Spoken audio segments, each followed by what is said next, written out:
October 4th, 25. A photo from Mars changed everything. The Perseverance rover captured something in the Martian sky. Not a dot, not a smudge. An elongated glowing object, 4 times longer than it is wide. And the internet absolutely lost its mind. Within hours, 2 camps emerged. On one side, Harvard's Avi Loeb, explaining it away as a simple camera trick, stacked images, creating an illusion. On the other, Dr. Horace Drew, a scientist who worked at Caltech in Cambridge, saying the math doesn't work, that if there's a green nickel coma surrounding this thing, the center should be green too. But it's not. It's white. But here's where it gets really strange. NASA went silent, then ESA, then China, who always releases Mars images for propaganda, then the UAE. 4 competing space agencies, rivals on the world stage, all refusing to show us what their Mars orbiters saw during the closest flyby in history, the timing. NASA's government shutdown started October 1st, exactly 48 hours before the flyby. Convenient. And now, as 3I Atlas races toward the sun, approaching perihelion on October 29th, we're facing 2 possibilities. Either this is the most unusual comet ever discovered, pumping out industrial-grade nickel alloys and defying every natural explanation we have, or something far more extraordinary is happening above Mars. In this video, we're going to break down the evidence both sides don't want you to see. The photos, the silence, the anomalies, and why October 29th might be the day everything changes. If you're as fascinated by this as I am, hit that like button and subscribe to stay updated. And tell me in the comments where you're listening from, what time it is there, and which explanation you find more convincing, the camera artifact or something else entirely. And if you want to help our community grow, share this on X, Facebook, Reddit, or your messenger. Thank you for always having our back. Chapter 1. The photos that changed everything. Let's start at the beginning, or at least what feels like the beginning for most of us. October 4th, 2025, a date that will either go down in history as a turning point in human understanding, or as yet another moment when we got carried away with speculation. The verdict is still out, and that's precisely what makes this so compelling. The Perseverance rover, sitting in Jezero crater on Mars, had been tasked with something unusual. For days, engineers back on Earth had been preparing for this moment.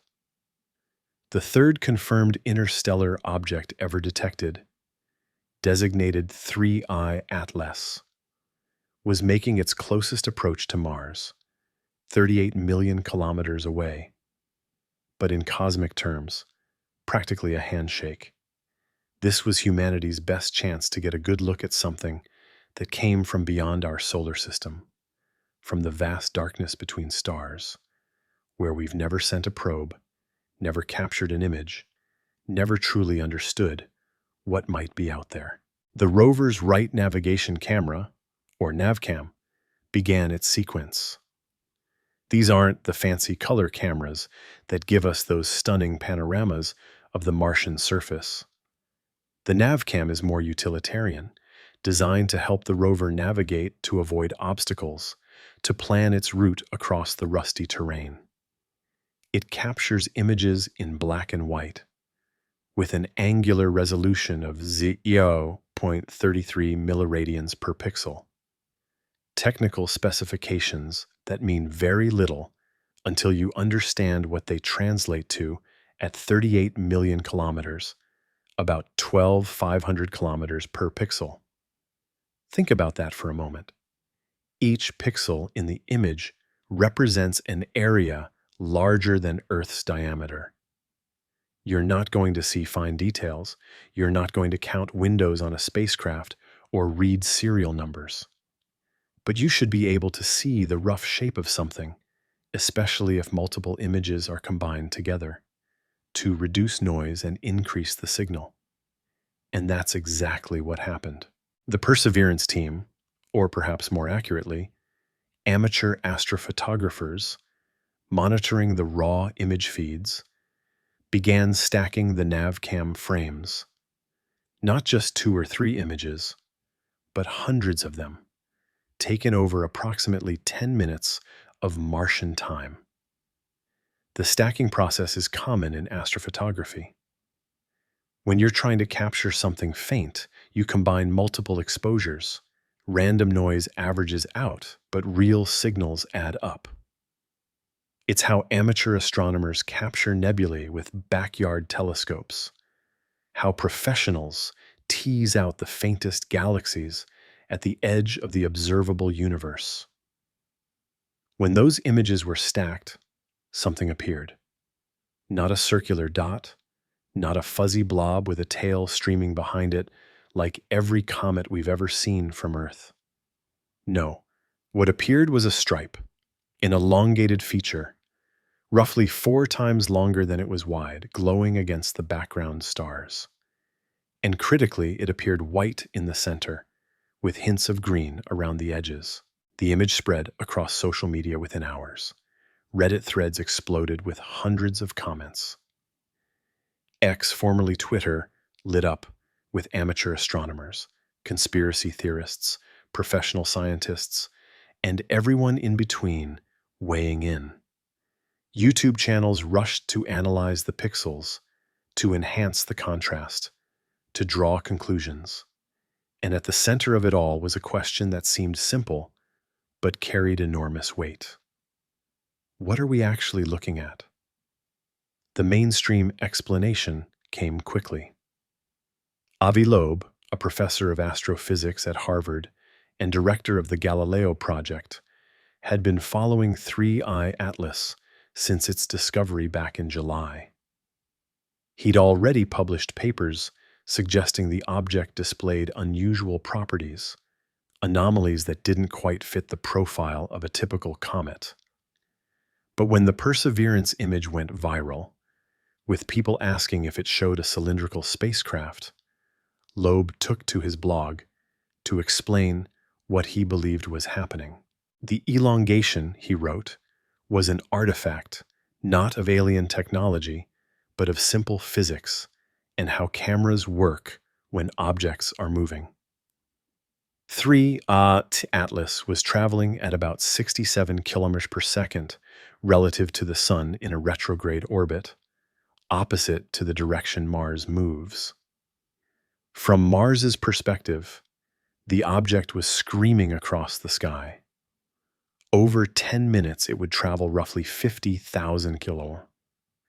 If you're stacking hundreds of individual frames taken over that time period, you're essentially creating a time lapse. The object's motion gets smeared across the final image, creating the illusion of elongation. It's like photographing a car driving past at night with a long exposure. The car itself might be compact, but in the photo it appears as a streak of light stretched across the frame. The headlights and taillights leave trails. You wouldn't conclude the car is shaped like a ribbon just because the photo shows it that way. Loeb calculated the numbers carefully. The navcam's angular resolution meant each pixel covered 12,500 kilometers at 3I Atlas's distance. The stripe appeared about 50,000 kilometers long. Divide that by the object's velocity relative to Mars, roughly 91 kilometers per second when you account for both their motions, and you get approximately 9 to 10 minutes, which matched the integration time needed to stack enough frames to bring the faint object above the noise threshold. The math checked out. The explanation was elegant, straightforward, grounded in well-understood principles of imaging and motion.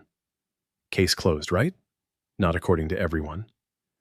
Dr. Horace Drew, who goes by the online handle Red Collie, is not someone easily dismissed.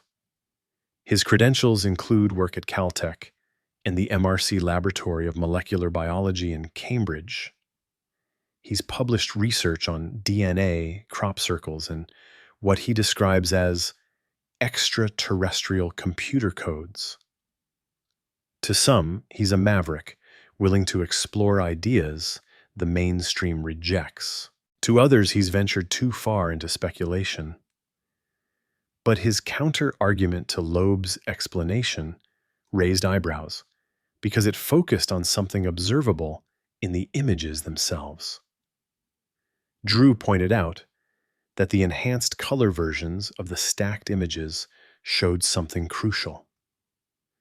The center of the stripe appeared white, while the edges showed a greenish tinge. This, he argued, was consistent with observations of 3I Atlas from Earth, based telescopes showing a green nickel, rich coma, a cloud of gas surrounding the nucleus. If the elongation was purely an artifact of stacking images of a small rocky ball moving through a larger green coma, then combining those frames sideways should result in the central stripe appearing predominantly green. There would be so much accumulated green from the coma in each frame that the final stacked image couldn't possibly maintain a bright white center, unless, Drew suggested, the object itself has an extended white shape, an egg-style structure, as he described it, that is significantly larger than the green coma around it.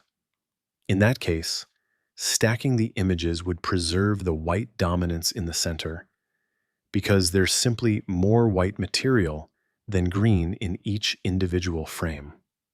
It's a geometric argument about ratios and how colors combine when you stack images, and it's not easy to dismiss without detailed modeling of what the coma's extent and brightness would be at that distance, how it would appear in NavCam's black and white captures that were later colorized, and what the actual nucleus size and shape might be.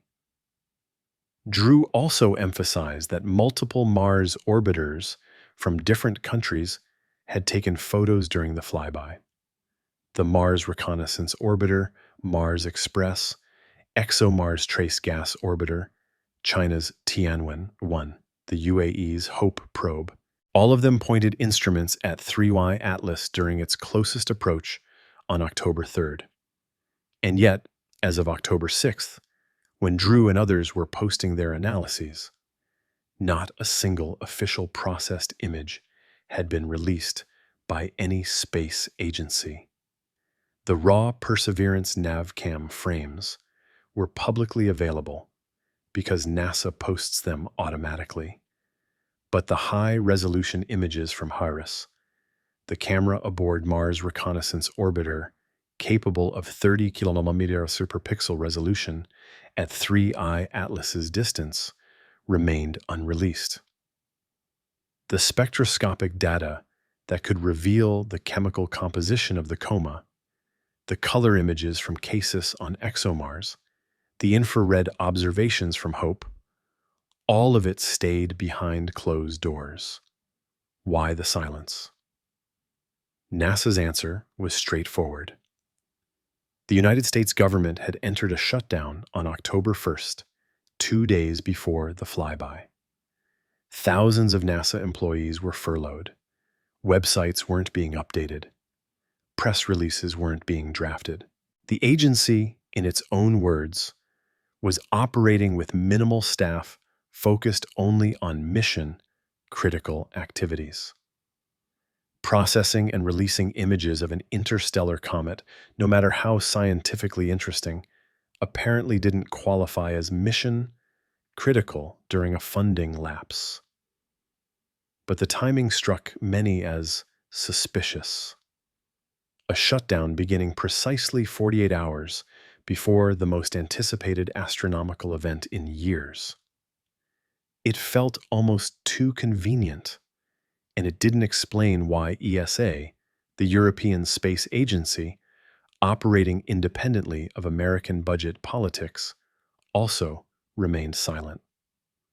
Or why China, which routinely releases images from its Mars missions as a matter of national pride and to showcase its space program's capabilities, had shared nothing with, or why the UAE, eager to demonstrate the success of its Hope Mars mission, the first Arab interplanetary probe, hadn't jumped at the chance to show the world what their instruments captured. This wasn't just one agency dragging its feet. This was coordinated silence across geopolitical rivals, nations that compete for prestige, funding, and influence in space exploration. And that silence, more than any single photograph, became the story. Because in the absence of official data, speculation rushed in to fill the void. And with 3i Atlas, there was already plenty to speculate about. Chapter 2. Two options, one truth. The debate crystallized into something resembling a scientific duel, played out not in peer-reviewed journals with their months-long review processes, but in real time across blogs, social media platforms, and hastily organized video conferences. This wasn't how astronomy typically worked. Usually observations are made, data is carefully analyzed, papers are written, submitted, revised, and eventually published. The process takes time, patience. Peer review ensures that errors are caught, that alternative explanations are considered, that conclusions are supported by evidence. But 3i Atlas didn't allow for that luxury. It was moving. Every day it traveled millions of kilometers closer to the sun, approaching perihelion on October 29th. After that, it would swing around and begin its journey back out of the solar system, accelerating as it fell away from the sun's gravity well, eventually leaving our celestial neighborhood forever. The window to observe it, to gather data, to understand what it truly was, that window was closing. And so the debate happened in fast forward, with scientists and astronomers and interested observers all weighing in simultaneously. The core question seemed deceptively simple. Was the elongated appearance in the Perseverance images a real physical characteristic of 3E Atlas? Or was it an optical illusion created by how the images were captured and processed? To understand why this matters, you need to grasp what each answer implies.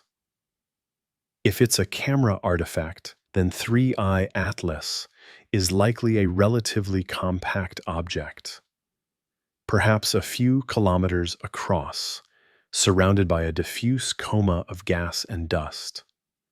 Unusual, certainly, given its interstellar origin and chemical composition, but fundamentally a comet.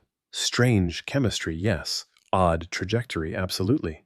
But still a natural object formed in another star system billions of years ago, ejected by gravitational interactions, and now passing through our solar system by chance. If it's not an artifact, if the object genuinely possesses an elongated structure, then the conversation shifts dramatically. Natural objects in space tend towards certain shapes. Small bodies are irregular like asteroids because their gravity isn't strong enough to pull them into spheres. Larger bodies become spherical or oblate spheroids if they're spinning fast. Elongation ratios of 4:1 are rare for natural objects, not impossible, but requiring specific formation scenarios or structural compositions that can support such shapes against gravitational collapse or tidal forces.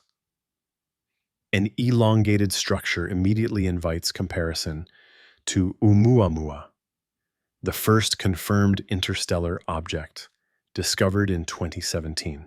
Oumuamua was also elongated, estimated at roughly 10 to 1, based on how its brightness varied as it tumbled through space. That elongation sparked endless debate. Some argued it was a cigar-shaped asteroid. Others suggested it might be a flat disk, seen edge on, like a pancake. And Avi Loeb himself had proposed controversially that it could be a light sail, a thin artificial structure designed to be pushed by starlight. Oumuamua's elongation, combined with its non-gravitational acceleration as it left the solar system, acceleration that couldn't be fully explained by outgassing like a normal comet, made it anomalous. The scientific community largely settled on exotic but natural explanations. Outgassing of hydrogen that wouldn't be visible, or solid nitrogen ice sublimating in unusual ways. But the debate never fully resolved, and Loeb continued to argue that artificial origins shouldn't be dismissed without evidence. Now here was 3I Atlas, potentially showing elongation again. If real, it would be the second highly elongated interstellar object out of only 3 ever detected. That's a pattern. 2 out of 3 is 67%. If elongated shapes are rare among natural objects, but common among interstellar visitors, you're forced to ask why. What makes interstellar objects different? Are we seeing selection effects, where only certain shapes survive ejection from their home systems in the journey through interstellar space? Or are we looking at something else entirely? The mathematical arguments became intricate. Several astrophysicists who weren't directly involved in the Loeb versus Drew exchange started running their own simulations. If you model 3I Atlas as a point source, essentially treating it as a star, and then track how that point would appear to move across the Martian sky over 10 minutes, you can generate synthetic images. Blur each position to account for the navcam's resolution. Stack them. See what you get. Those simulations generally supported the artifact explanation. A moving point source, when tracked and stacked, produces an elongated streak. The length of the streak matches the distance traveled. The exposure time, its basic kinematics plus image processing. But the simulations made assumptions. They assumed 3I Atlas was point, like that its brightness was concentrated in a small nucleus. What if the coma was extensive? What if it was already dozens or hundreds of kilometers across at that distance? Then each frame wouldn't capture a point, but a fuzzy disk. Stacking fuzzy disks over time creates a different result than stacking points. The streak becomes smeared, less defined. The brightness distribution changes. And here's where it gets interesting. The images showed relatively sharp edges on the elongated feature. Not perfectly sharp, but sharper than you might expect if you were stacking images of a large diffuse coma moving across the frame. That sharpness suggested either the coma was smaller than expected, the nucleus was brighter relative to the coma, or something about the structure was indeed elongated. Then there was the color analysis. Drew's point about the white center versus green edges wasn't easy to dismiss. Other amateur astronomers started pulling up their own ground, based observations from early September, when 3I Atlas had been photographed during a total lunar eclipse. Those images taken with tracking telescopes that compensated for the object's motion showed three eye atlas with what appeared to be an extended white core and a greenish halo. One astrophotographer, Gerald Raymond, who had imaged comets for decades, noted that the structure seemed atypical. Most comets show a bright nucleus with a gradually fading coma, more circular or slightly elongated in the direction of the sun, due to radiation pressures pushing dust away. Three-eye atlas in his images looks different. The white region appeared elongated even when properly tracked, and the green coma seemed to form a distinct layer around it rather than a uniform glow. If you took those ground-based observations seriously, they suggested the white elongated appearance wasn't purely a Perseverance imaging artifact. It was already visible from Earth. Though harder to see due to the much greater distance and atmospheric blurring, professional astronomers began chiming in with caution. Several pointed out that determining the true shape of a comet from Earth, or even from Mars' orbit, is fraught with challenges. You're not seeing the solid nucleus directly. You're seeing sunlight scattered by dust and gas surrounding the nucleus. The distribution of that dust and gas depends on how the nucleus is outgassing, which depends on its rotation, its surface composition, the angle of sunlight, and a dozen other factors. A spherical nucleus with uneven outgassing from active regions can create asymmetric comas that appear elongated. But others noted that three-eye atlas had already proven itself unusual in multiple ways beyond just the shape debate. And this is where the conversation begins to widen. Beyond just two options about a photograph, the chemical composition kept coming up. Space-based observations from the James Webb Space Telescope in early August had shown something unexpected. Most comets are rich in water ice. When they approach the sun, water sublimates off the surface, creating the characteristic tails. But three-eye atlas was different. Webb's spectrograph revealed that the coma was dominated by carbon dioxide, not water. 87% carbon dioxide by mass, 9% carbon monoxide, and only about 4% water. That ratio, 8:1 carbon dioxide to water, was extreme. Solar system comets typically show the opposite ratio, much more water than carbon dioxide. Some comets from the outer reaches of the solar system from the Oort cloud show higher carbon dioxide, but nothing like this. The only other interstellar comet, 2I/Borisov, had shown water dominating chemistry similar to solar system comets. Why was three-eye atlas so dry?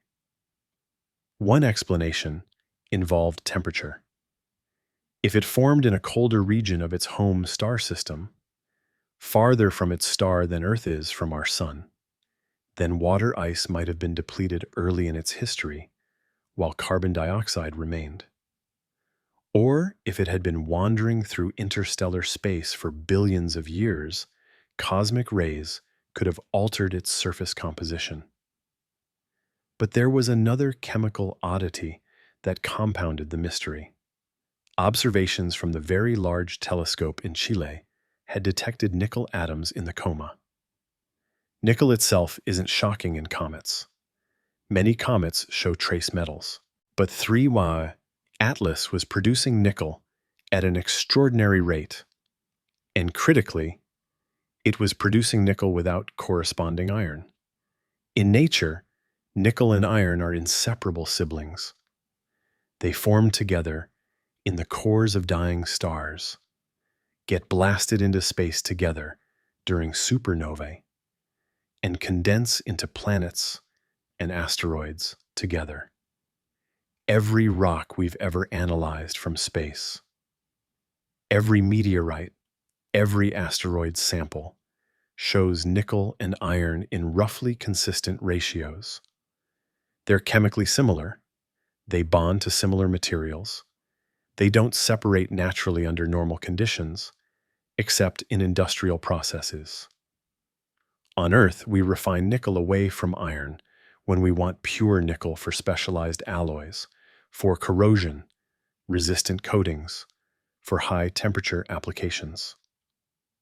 Nickel, plating, nickel-based super alloys used in jet engines and spacecraft components. These technologies require separating nickel from iron through chemical or electrochemical processes. The Very Large Telescope. Data showed nickel emission increasing dramatically as 3I Atlas approached the Sun. In just 1 month, from July to August, the production rate had increased 25-fold. That steep rise, following a power law relationship with the Sun's distance, suggested something about the surface was being heated and releasing nickel preferentially. Natural explanations existed. Perhaps nickel carbonyl compounds, exotic molecules rarely seen in space, were sublimating off the surface, while iron compounds remained stable. It would be unprecedented, but not physically impossible. Or perhaps the surface composition was layered, with nickel, rich minerals on top, and iron, rich materials beneath. And only the surface was hot enough to release metals yet.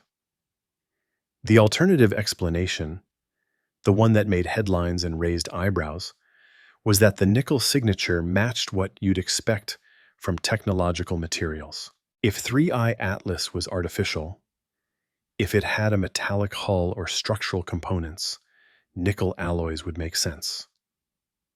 They're durable, resistant to radiation, stable across wide temperature ranges, exactly what you'd want for a probe designed to travel between stars.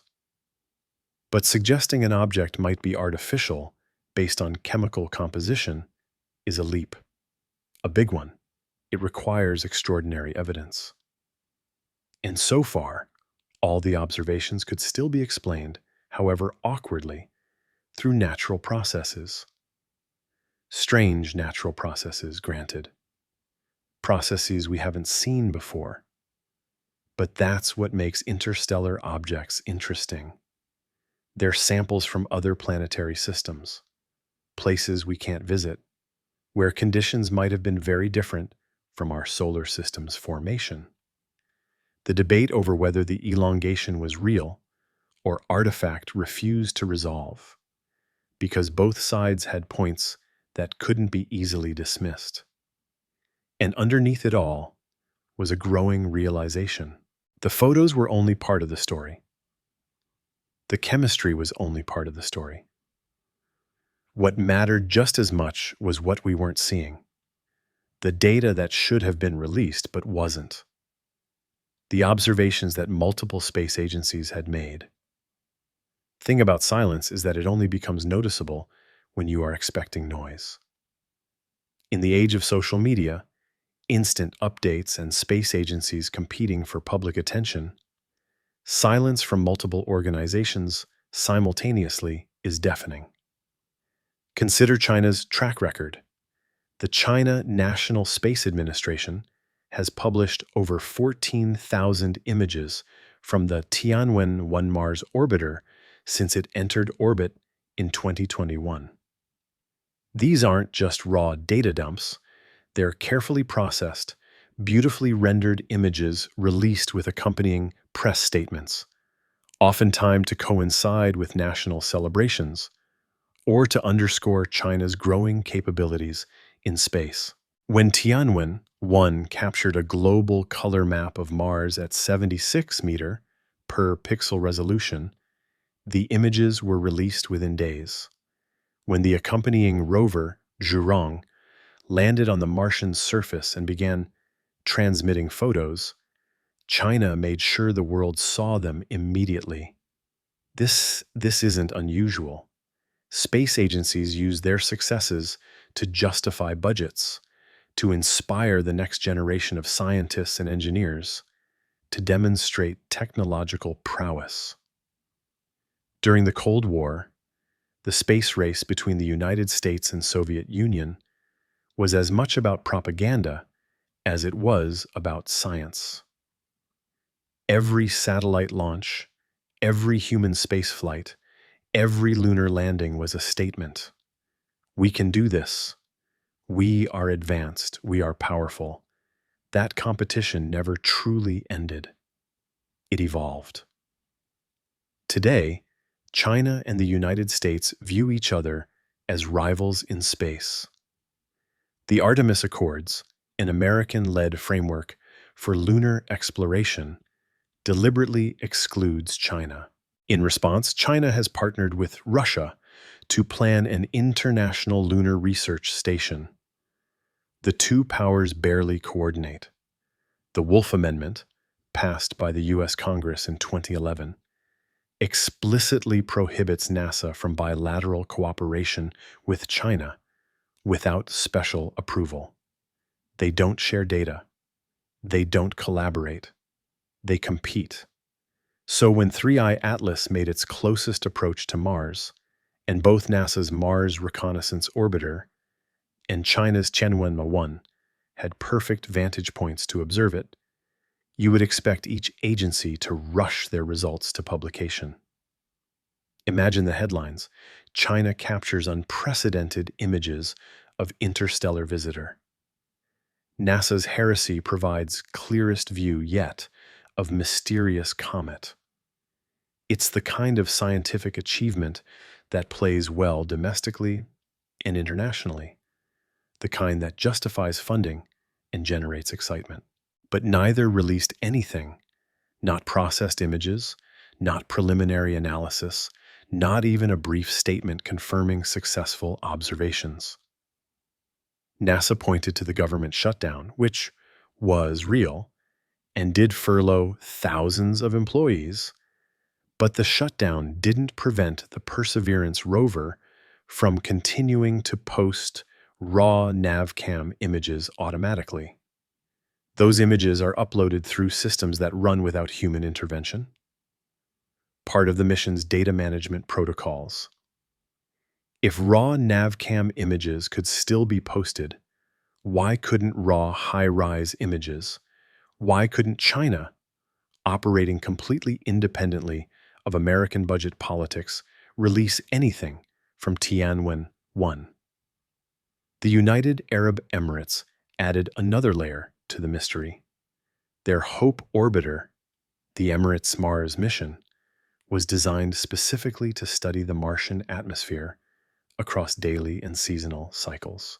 It carries 3 instruments, including the Emirates Mars Infrared Spectrometer and the Emirates Mars Ultraviolet Spectrometer. Perfect tools for analyzing the coma of a comet, for detecting chemical signatures, for measuring how gases interact with solar radiation. And Hope had a clear line of sight to 3E Atlas during the October 3rd flyby. The UAE has been extraordinarily proud of Hope. It was the Arab world's first interplanetary mission, arriving at Mars in February 2021. The mission team regularly publishes data, releases updates, and engages with the public. The UAE Space Agency maintains an active social media presence. They celebrate their achievements. They share their science. Yet after October 3rd, nothing. No images of 3i Atlas. No spectroscopic data. No mention of observations beyond a brief pre-SA flyby statement confirming they would be observing. It was as if the event simply didn't happen from their perspective, despite months of anticipation. ESA, the European Space Agency, represented yet another puzzle. Their Mars Express and ExoMars Trace gas orbiter were both positioned to observe. ESA had announced in September that observations would take place between October 1st and 7th. They specified that Mars Express would use its high-resolution stereo camera and spectrometers, while the Trace gas orbiter would employ its color and stereo surface imaging system and its own suite of instruments. These weren't casual observations. They were planned, scheduled, coordinated efforts involving multiple teams across European nations. And then, silence. The ESA website showed no updates about 3I Atlas observations beyond the original announcement. No press releases, no preliminary findings, no images. For an agency that routinely shares spectacular images of Mars, that publishes results from its many missions with regularity, the absence felt deliberate. When observers began pointing out this coordinated silence across geopolitical lines, some interesting historical parallels were raised. There have been moments when rival nations cooperated on matters of mutual interest. The Partial Nuclear Test Ban Treaty of 1963, signed by the United States, Soviet Union, and United Kingdom at the height of the Cold War, recognized that atmospheric nuclear testing threatened everyone regardless of political ideology. Space rescue agreements followed. The Apollo-Soyuz test project in 1975 saw American and Soviet spacecraft dock in orbit, crews shaking hands in space, while their nations remained in ideological opposition on Earth. The common thread shared existential stakes. When something threatens everyone equally, or when something affects the entire species, rivalry becomes secondary to survival or understanding.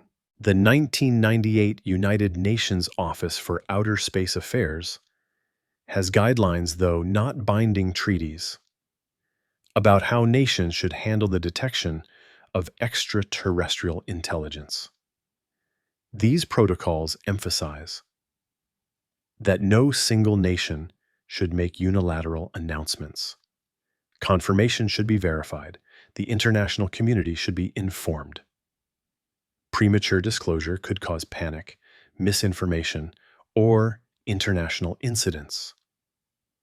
If, and this is a significant if, the Mars orbiters observed something that genuinely challenged the assumption that 3E Atlas is a natural object, that you could construct a scenario where coordinated silence makes sense, not as conspiracy, but as protocol, as caution, as an attempt to verify findings before making statements that cannot be retracted.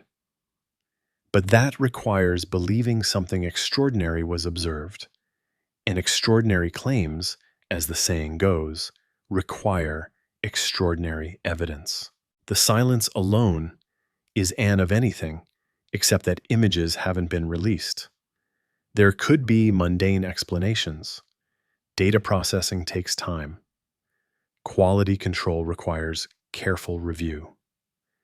Scientists want to publish findings in journals, not through press releases, to maintain credibility and priority of discovery. Government shutdowns, even partial ones, disrupt workflows and delay publications. Yet the pattern remained troubling. 5 space agencies representing the United States, Europe, China, and the United Arab Emirates, all with functioning Mars missions, all positioned to observe the same event, all choosing not to share results in the immediate aftermath. 5 agencies that don't typically coordinate, that compete for prestige and funding, suddenly aligned in their silence. Online communities began tracking this obsessively. Reddit threads on r/space and r/astronomy accumulated hundreds of comments analyzing every angle. People noted that Tianwen-1 routinely posted images within 48 to 72 hours of acquisition. They pointed out that ESA had shared Mars Express images just days after capture in previous instances. They highlighted that the UAE's HOPE mission had a public data portal designed for transparency. Someone noted that on October 1st, just 2 days before the flyby, China's Tianwen-2 mission, an entirely separate spacecraft en route to collect samples from an asteroid, released a selfie image showing Earth in the background. It was a propaganda piece, beautifully composed, showing China's flag on the spacecraft with our planet as backdrop. The timing struck observers as significant. China was perfectly capable of releasing space images during the exact time frame when 3I Atlas observations should have been processed. They chose to release a Tianwen-2 image. They chose not to release Tianwen-1 observations of the interstellar visitor. Was it meaningful, or was it reading patterns into noise, seeing conspiracy where there was only coincidental scheduling? The silence spawned theories. Some argued all the agencies saw nothing remarkable, that 3Y Atlas appeared exactly as expected, a comet, and thus there was no urgency to rush results to press when papers could be written properly. But that didn't explain why China wouldn't leverage even mundane observations for prestige. Others suggested technical failures, that perhaps all the instruments malfunctioned simultaneously, but the odds of that seemed vanishingly small. The more provocative theories suggested deliberate suppression, that high-resolution images revealed structure, geometry, something that couldn't be easily explained as natural, that spectrographic data showed chemical signatures inconsistent with any known comet, that multiple agencies recognized they were looking at something that required coordination to announce properly, if it was announced at all. One blogger compiled a timeline showing that in the 72 hours after the October 3rd flyby, various government officials and scientists had appeared on news programs discussing 3I Atlas.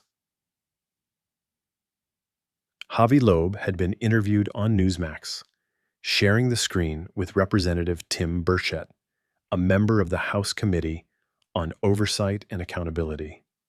During a separate news segment, Stephen Miller, Deputy Chief of Staff for Policy at the White House, was asked directly whether the president had been briefed on 3Y Atlas. Miller's answer was diplomatic and vague, reassuring the public that appropriate agencies were monitoring the situation, but offering no specifics about briefings or findings. That White House officials were even being asked about an astronomical object, that it had risen to the level of presidential briefings, suggested this was being taken seriously at levels beyond just scientific curiosity.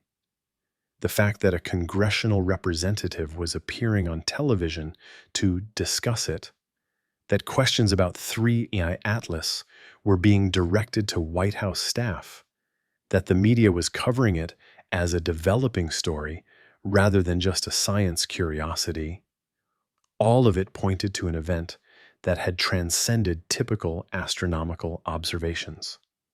And yet, the core data remained locked away. The high-accuracy images, capable of resolving features 30 kilometers across at 3I Atlas's distance during closest approach, would show whether the brightness came from a massive nucleus or something else. They would reveal actual structure if structure existed. They would put to rest or intensify the debates about elongation, about shape, about what this object fundamentally is. Those images existed. They had been captured. Somewhere in NASA's databases on servers that survived the shutdown, the highest resolution photographs of an interstellar object ever taken by human instruments were sitting, processed, or awaiting processing, and no one was showing them to the world. The silence continued.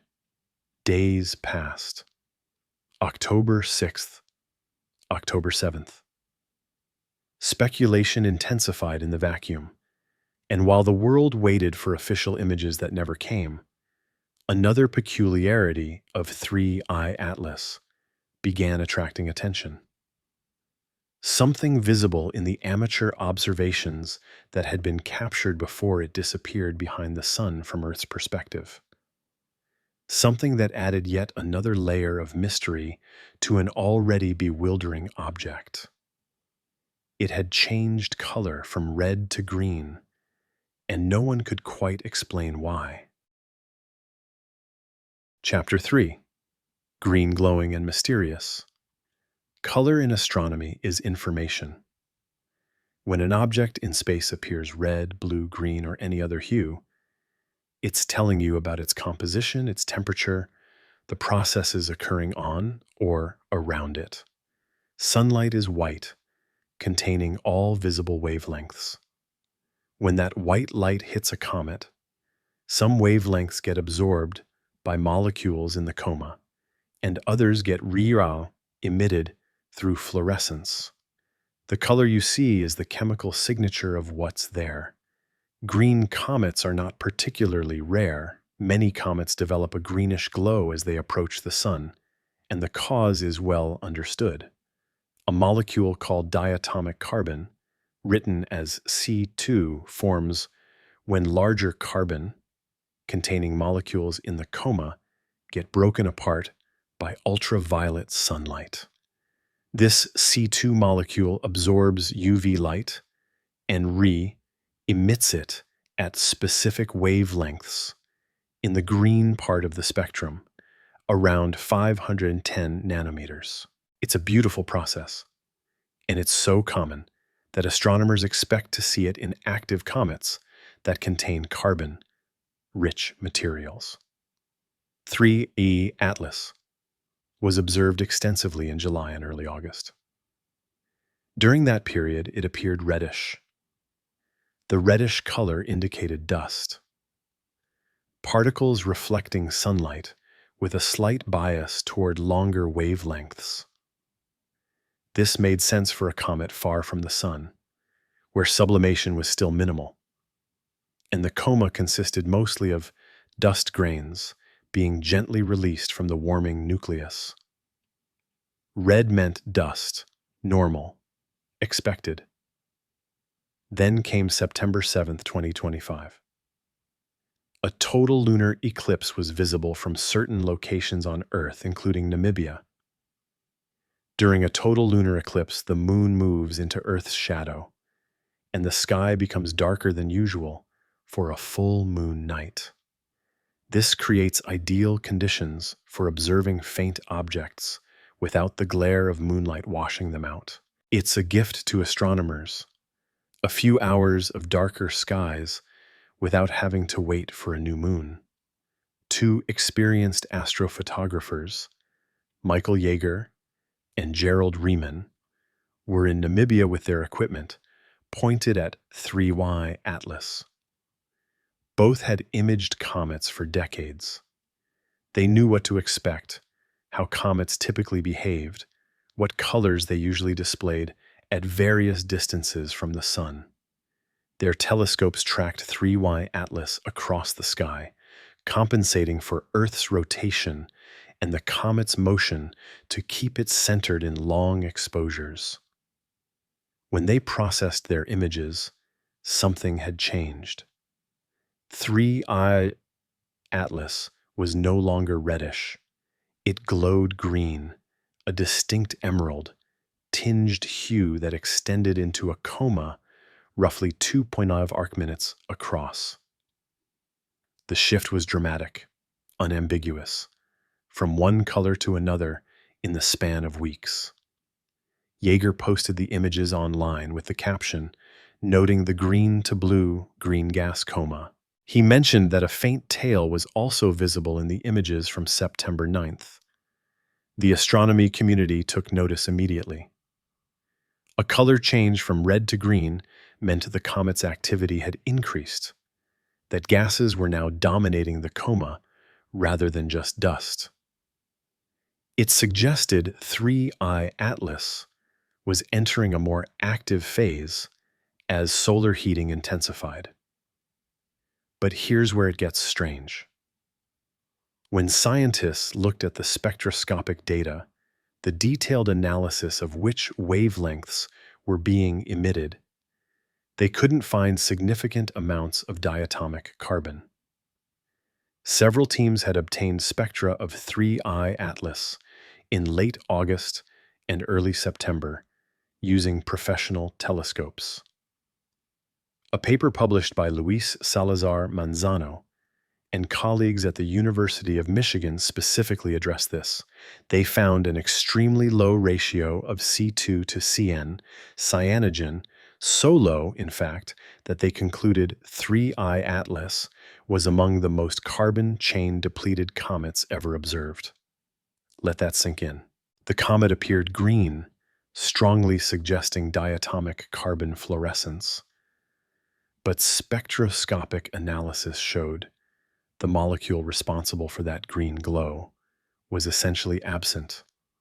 It's like seeing smoke without fire, hearing a bell that isn't ringing. The effect was pretty, but the cause was missing. Several explanations were proposed. One involved the timing and location of observations. Perhaps C2 was present, but in small amounts, and the green glow was being generated efficiently enough to be visible even with depleted C2. Fluorescence efficiency can vary. A small amount of a highly efficient fluorescer can produce a noticeable glow. Another possibility involved different molecules producing green or blue, green light. While C2 is the most common culprit, other molecules can fluoresce in similar wavelengths. The trick is figuring out which ones, because you need molecules that are plausible in a comet's environment and that respond to solar UV radiation in the right way. This is where cyanide enters the story, not the poison you see in detective novels, though it's chemically related. Cyanogen, or CN, is a radical formed from carbon and nitrogen. It's common in comets. When CN absorbs UV light, it can emit in the violet and blue parts of the spectrum. Avi Loeb, analyzing the same data that showed extreme nickel production, noted that cyanide production from 3I Atlas was increasing steeply as it approached the sun. The rate followed a power law, rising with heliocentric distance to the power of negative 938.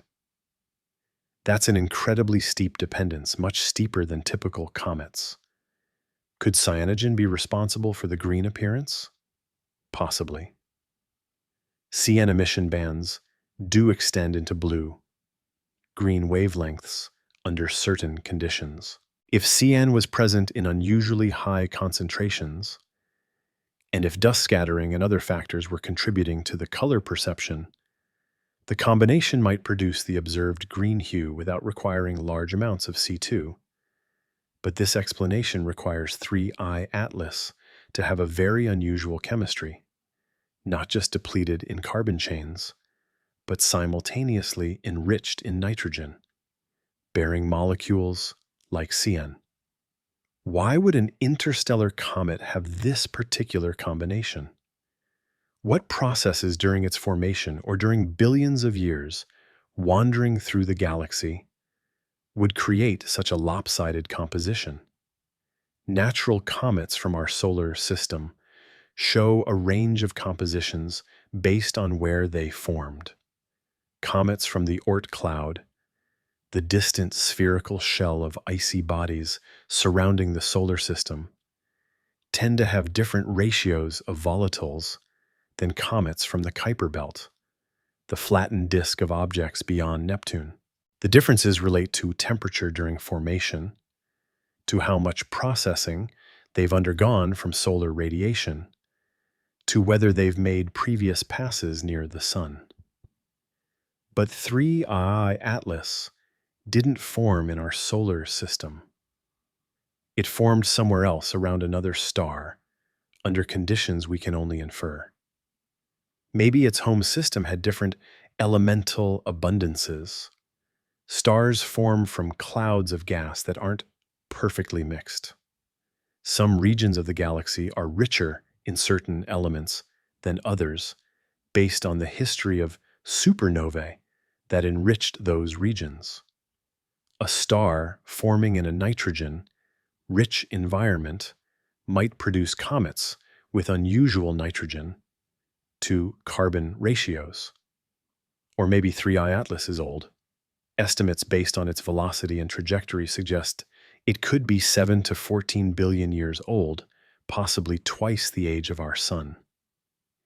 If it's that ancient, it would have formed during a period astronomers call cosmic noon, when star formation in the Milky Way was at its peak. Conditions then were different. More supernova, more radiation, denser stellar environments. Perhaps comets from that era naturally have different compositions than those forming today. These are reasonable speculations. They're grounded in astrophysics, in our understanding of stellar evolution and galactic history.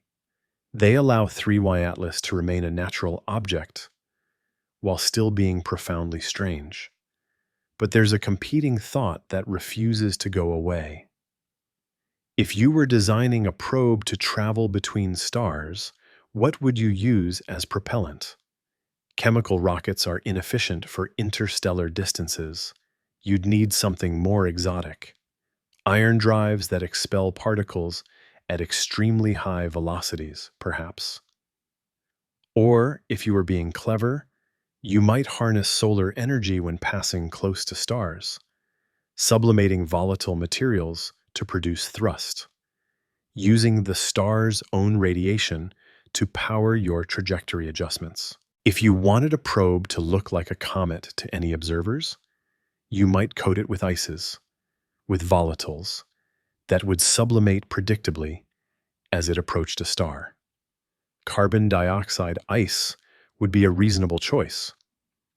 It's stable at very low temperatures common in space and sublimates vigorously when heated. If you needed to produce thrust for small maneuvers, controlled sublimation of CO2 from specific vents could do it.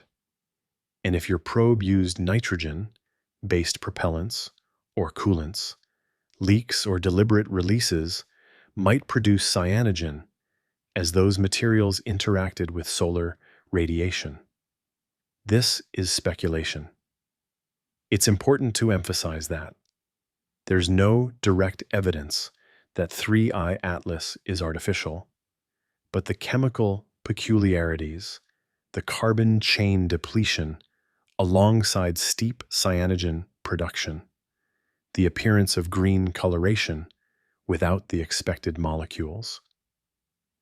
All of it creates a pattern that's difficult to fit into standard cometary models. One astronomer speaking anonymously to a science journalist noted that if you made a list of all the observations of 3I Atlas and asked how many could be easily explained by natural comet processes, you'd get a mixed answer.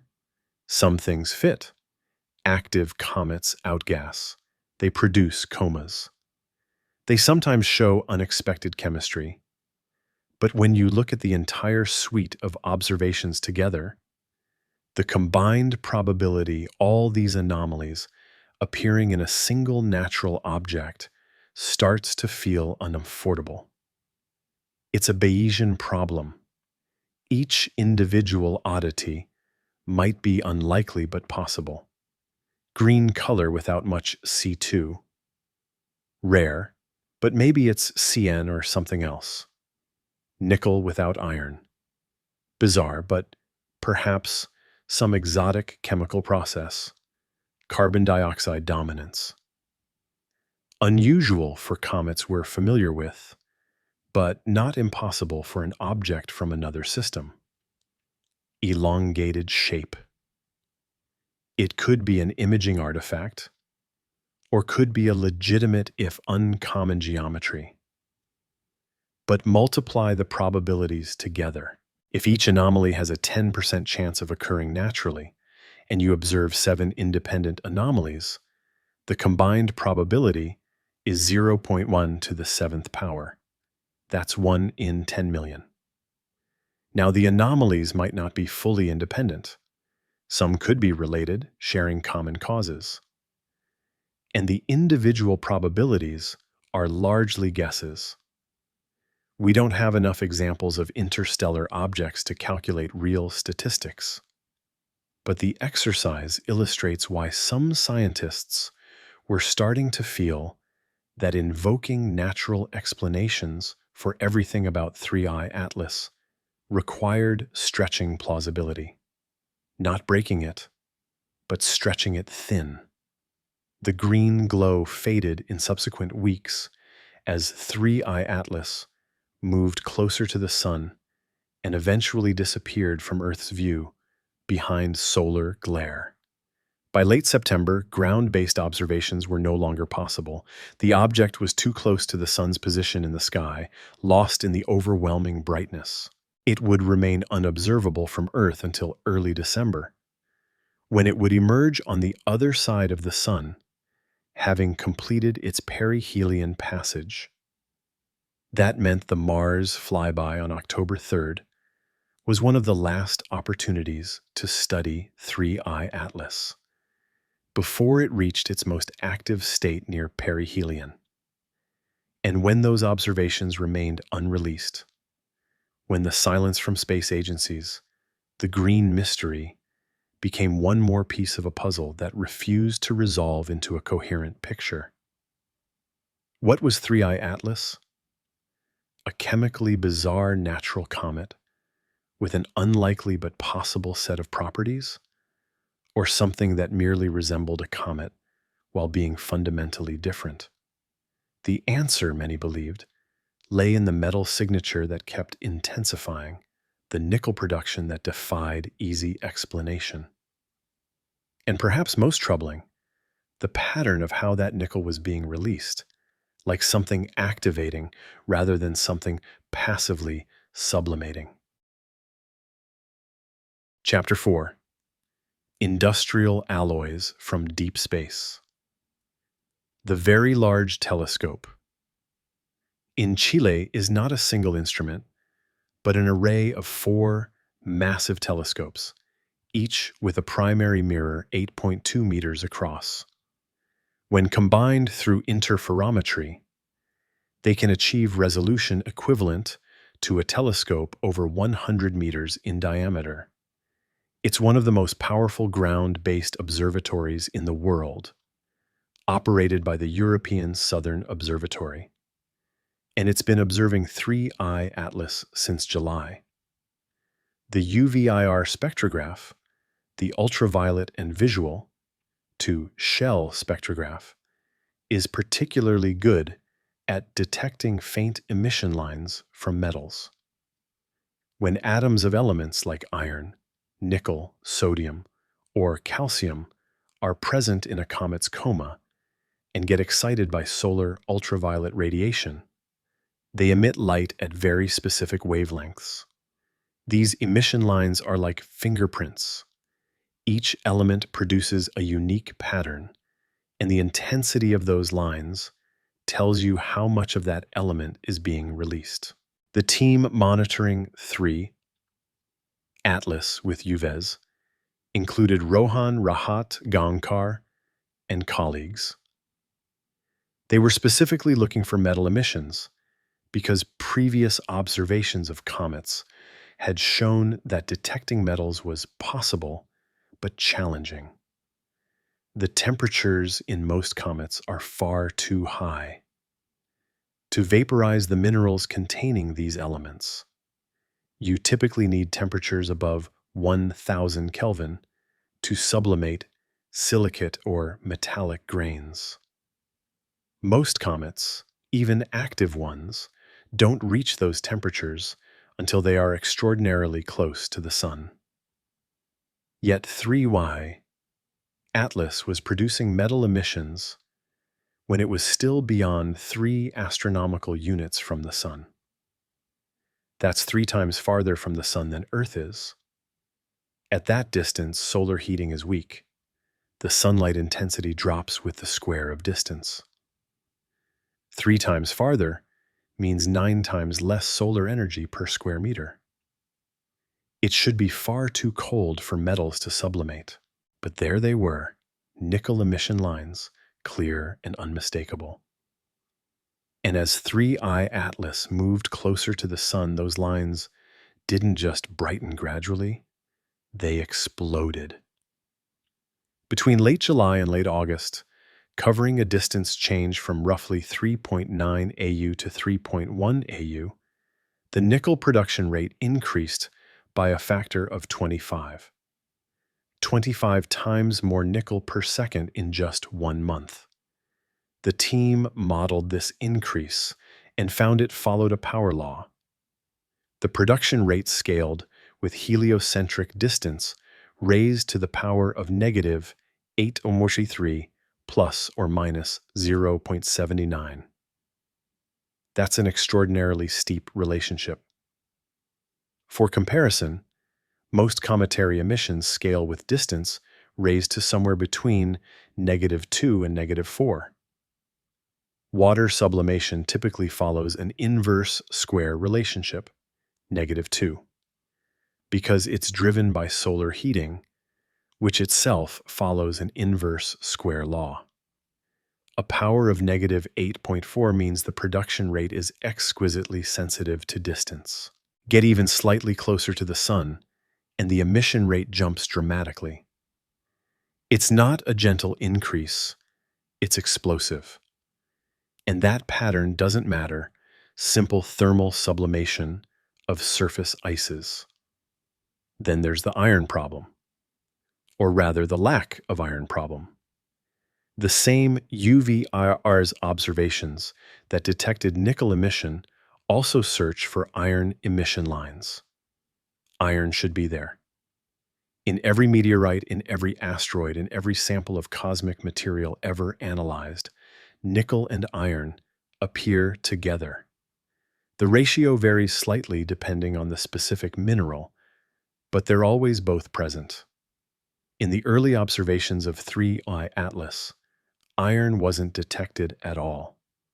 As the comet moved closer and the nickel signal grew stronger, iron finally appeared, but only when 3I Atlas was inside 2.64 AU. And even then, the nickel-to-iron ratio was extreme, much higher than any solar system comet, or the previous interstellar comet, Tudyou/Borisov. The authors of the study describe this as extremely puzzling. That's scientific understatement.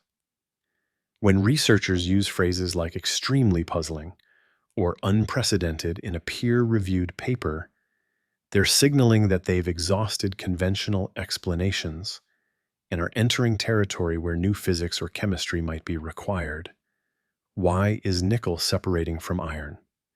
In terrestrial industry, we know exactly how to do this. The Mond process, developed in the 1890s, uses carbon monoxide to form nickel carbonyl, a volatile compound that can be separated from iron-rich ores. You heat the ore with carbon monoxide at moderate temperatures. Nickel reacts to form nickel carbonyl gas, which boils at 43 degrees Celsius. You collect the gas, then heat it to higher temperatures, where it decomposes back into pure nickel metal and carbon monoxide. The CO is recycled. You're left with refined nickel.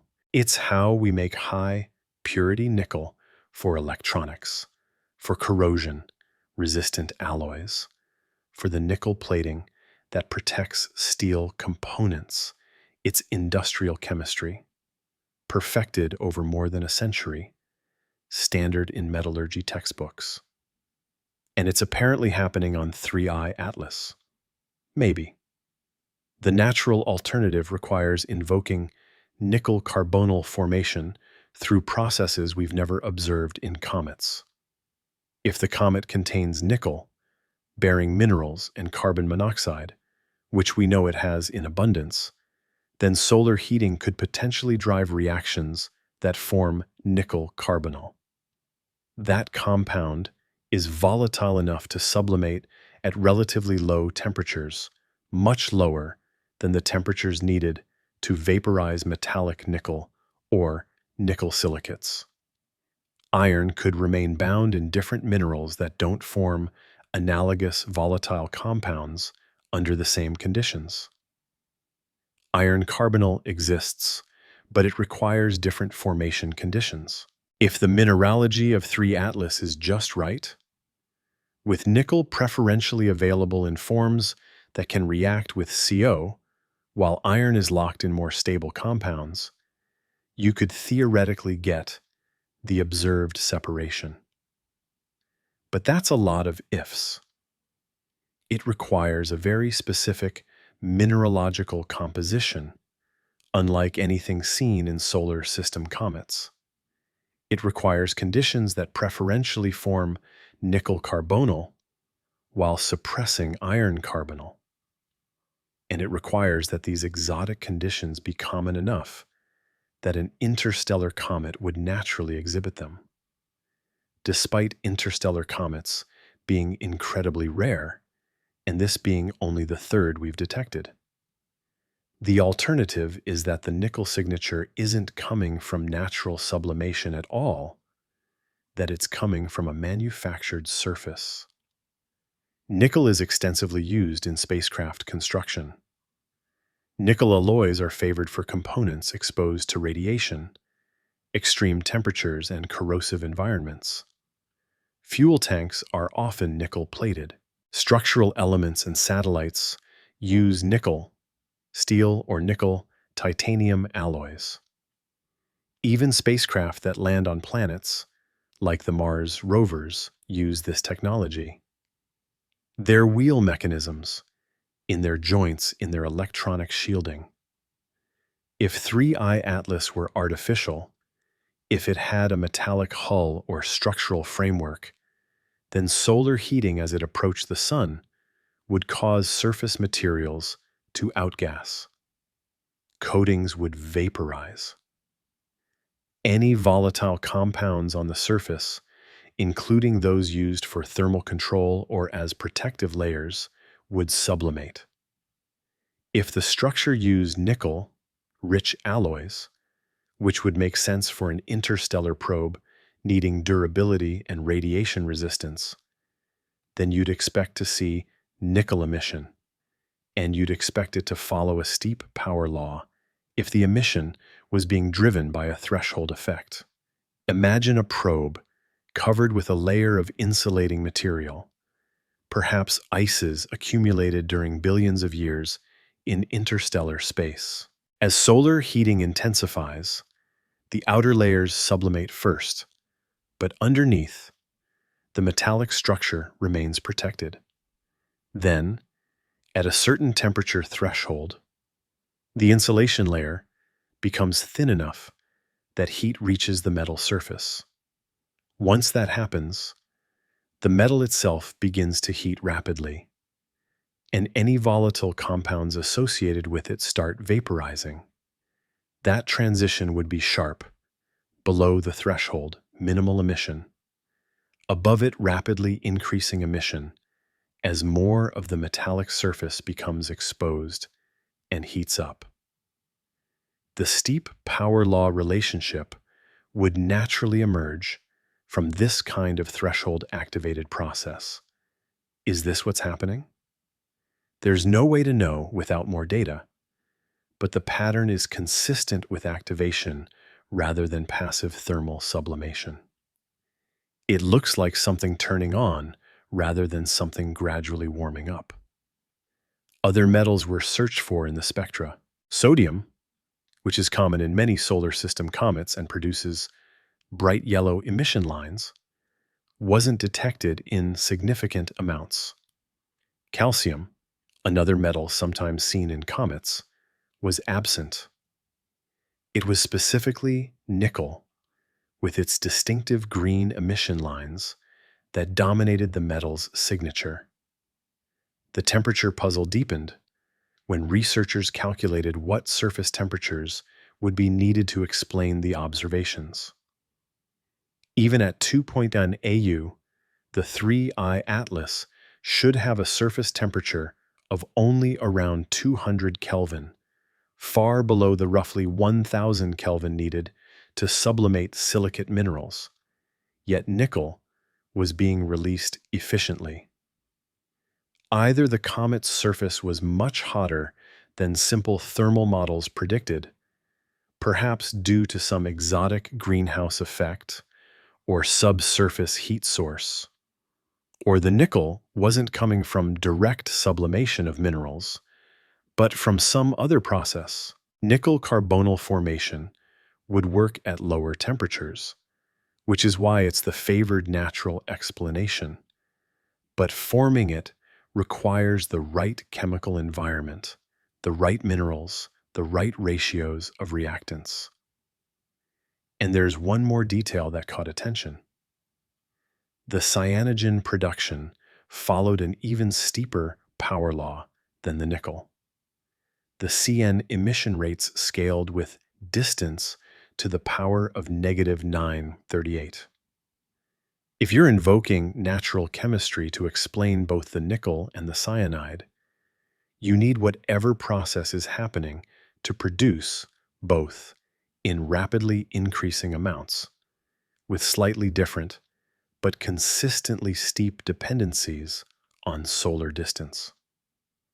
Cyanide is, of course, toxic to Earth life in most of its forms. Hydrogen cyanide, HCN, is used in chemical weapons and executions, but CN, the cyanogen radical, is different.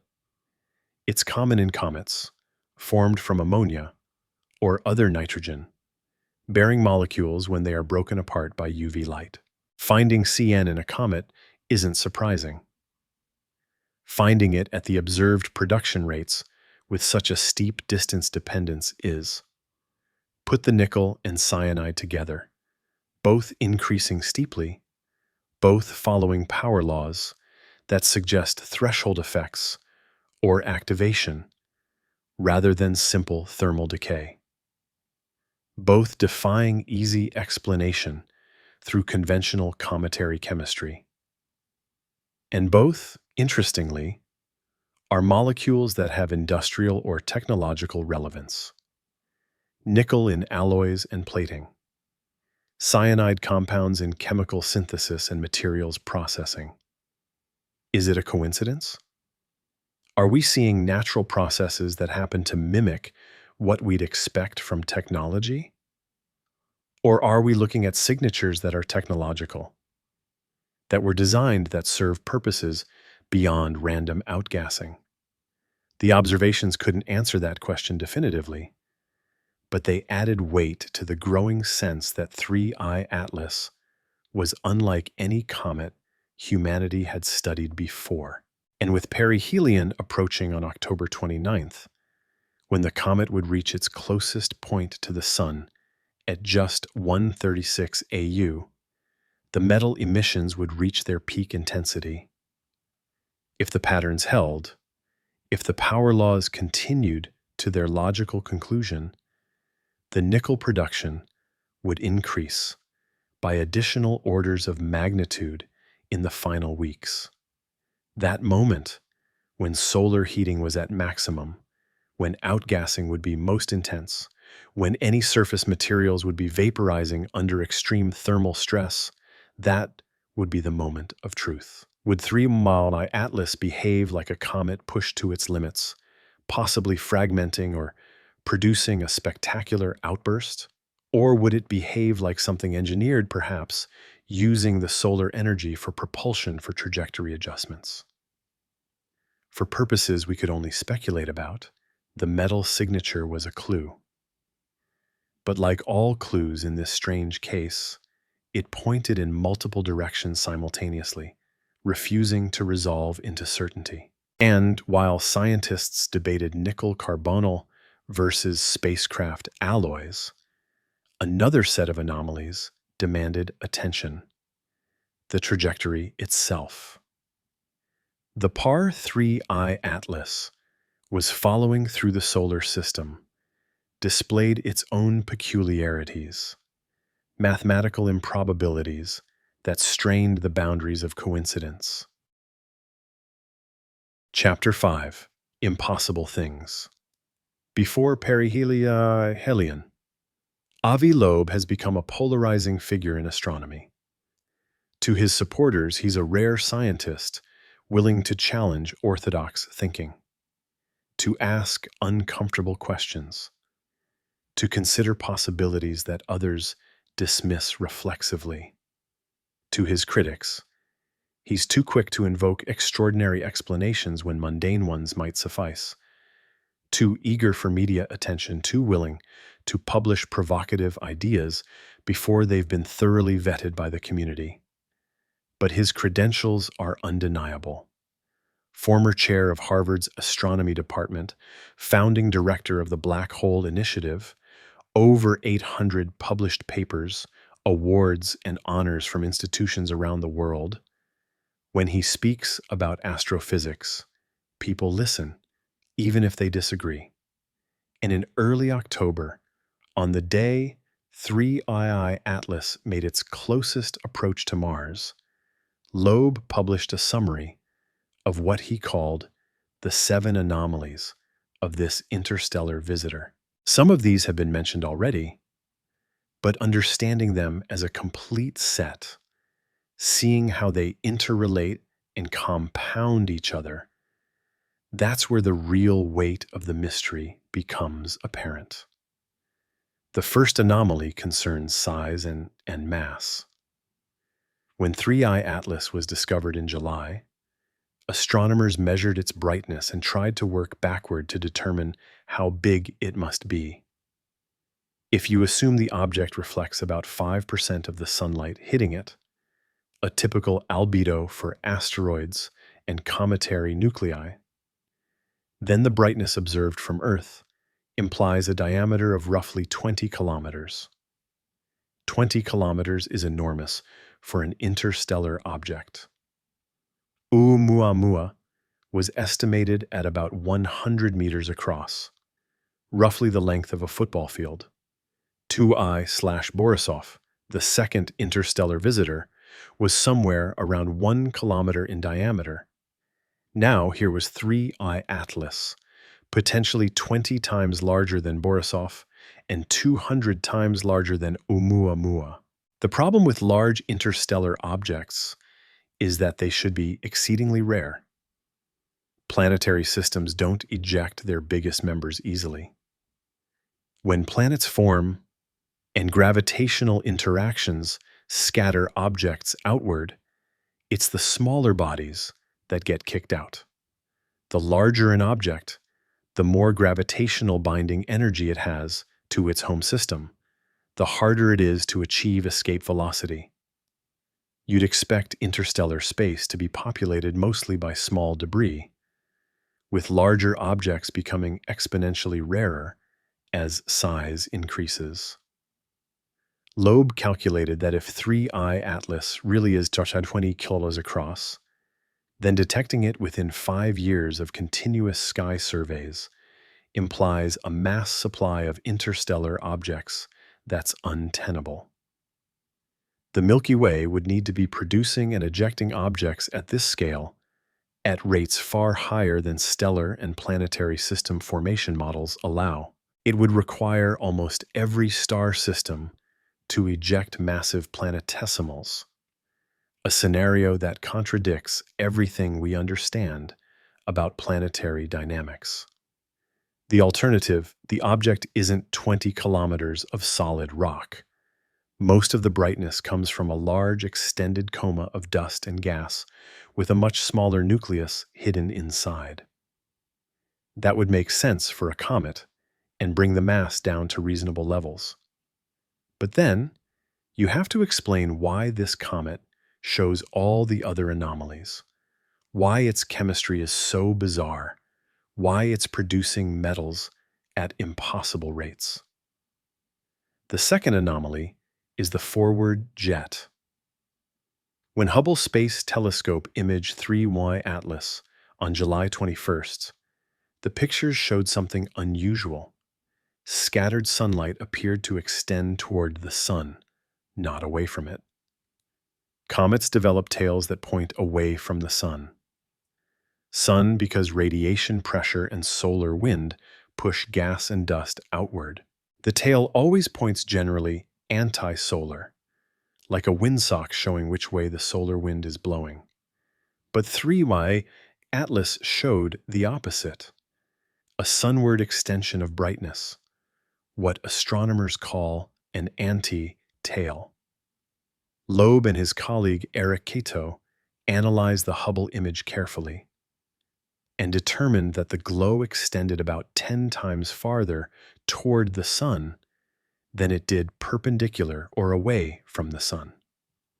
Factor in the viewing geometry, the angle from which Hubble was observing, and that 10-to-1 ratio becomes even more extreme.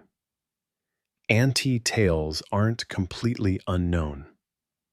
Some comets develop them due to specific geometric effects, where dust grains released earlier in the orbit remain in the comet's orbital plane and appear to point forward when viewed from certain angles.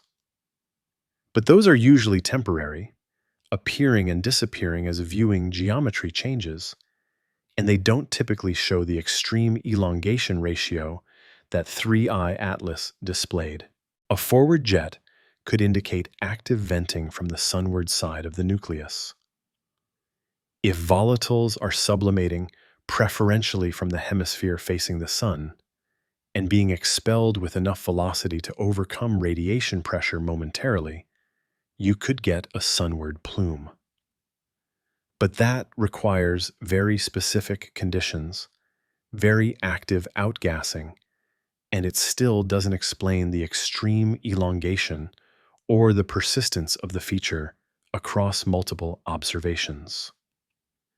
The third, fourth, fifth, and sixth anomalies all relate to the trajectory, and this is where statistics become uncomfortable. 3I Atlas entered the solar system on a retrograde orbit, moving opposite to the direction planets orbit the sun. Its orbital plane is tilted by about 5 degrees relative to the ecliptic, the plane in which Earth and most planets orbit. 5 degrees doesn't sound like much, but space is three-dimensional. If interstellar objects arrive from random directions, which they should, because there's no reason for them to preferentially approach from any particular angle, then the probability of an orbit being within 5 degrees of the ecliptic plane is roughly the solid angle of that zone divided by the total solid angle of a sphere. The calculation gives you about 0.2%, 1 in 500. Not impossible, but unlikely. If 3I Atlas arrived randomly, you'd expect it to come from any direction with equal probability. The ecliptic plane is special to us, to our solar system, because it's where the planets are. But it has no special significance in interstellar space. So why is this interstellar visitor aligned with it? Then consider the close approaches. 3. Atlas passed within 29 million kilometers of Mars on October 3rd. It will pass near Venus. Its trajectory will bring it relatively close to Jupiter in March 2026. These aren't impacts or even particularly close flybys by cosmic standards, but they're closer than you statistically expect for a random trajectory. Loeb calculated the probability that an interstellar object entering the solar system on a random trajectory would happen to pass near multiple planets. The answer depends on how you define near, but using reasonable definitions of close approach distances, the combined probability comes out to roughly 5/1000ths of 1%, 1 in 20,000. Again, not impossible, unlikely things happen. Lottery winners exist despite odds of millions to one, but you start to wonder when unlikely things keep accumulating. The timing matters too. Planets orbit at different speeds. Mars takes about 687 days to complete one orbit. Jupiter takes almost 12 years. Venus takes 225 days. The probability that an interstellar object arrives not only on a trajectory that passes near all three planets, but also arrives at times when each planet happens to be in the right location in its orbit for a close approach. That probability multiplies the already low trajectory probability by another factor. Loeb's rough estimate for the combined probability of both the trajectory alignment and the timing working out is about 1 in 200,000. You're stacking unlikely events on top of each other. The seventh anomaly is perhaps the most speculative, but also the most intriguing. The arrival direction of 3E Atlas, when traced back into interstellar space, comes from a region of the sky near Sagittarius. Not surprising in itself, Sagittarius is toward the galactic center, a direction rich in stars. But Loeb noted that this direction is within 9 degrees of another famous signal from that general region. On August 15, 1977, the Big Ear Radio Telescope in Ohio detected a strong narrowband radio signal that lasted 72 seconds.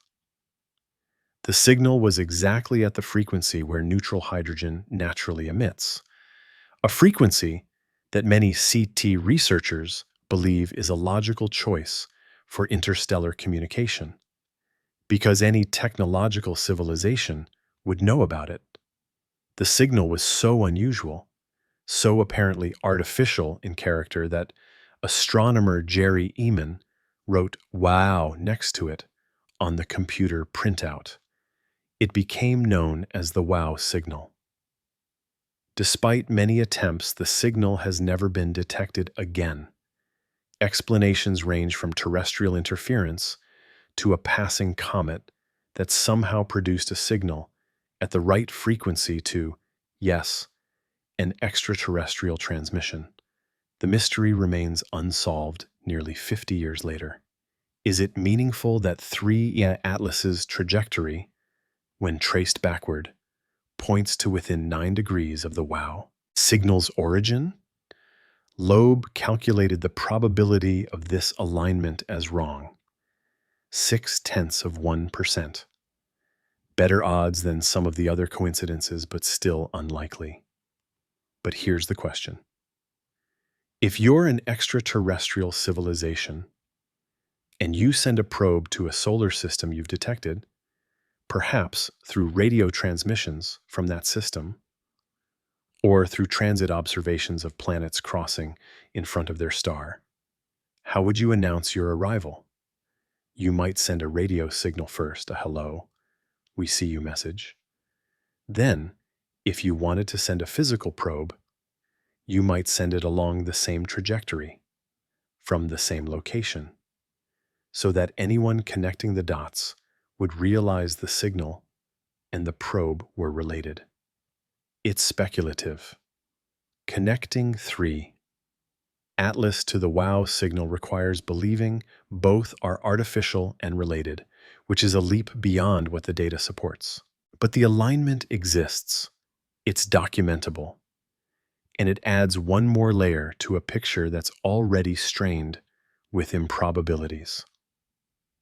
When you list them out, the 7 anomalies create a cumulative weight, large size, for an interstellar object, forward jet contradicting normal cometary behavior, extreme chemical composition with nickel without iron, and carbon dioxide dominance, green color without the molecules that should cause it, trajectory aligned with the ecliptic plane, arrival time optimized for planetary flybys, and arrival direction aligned with a historic anomalous radio signal.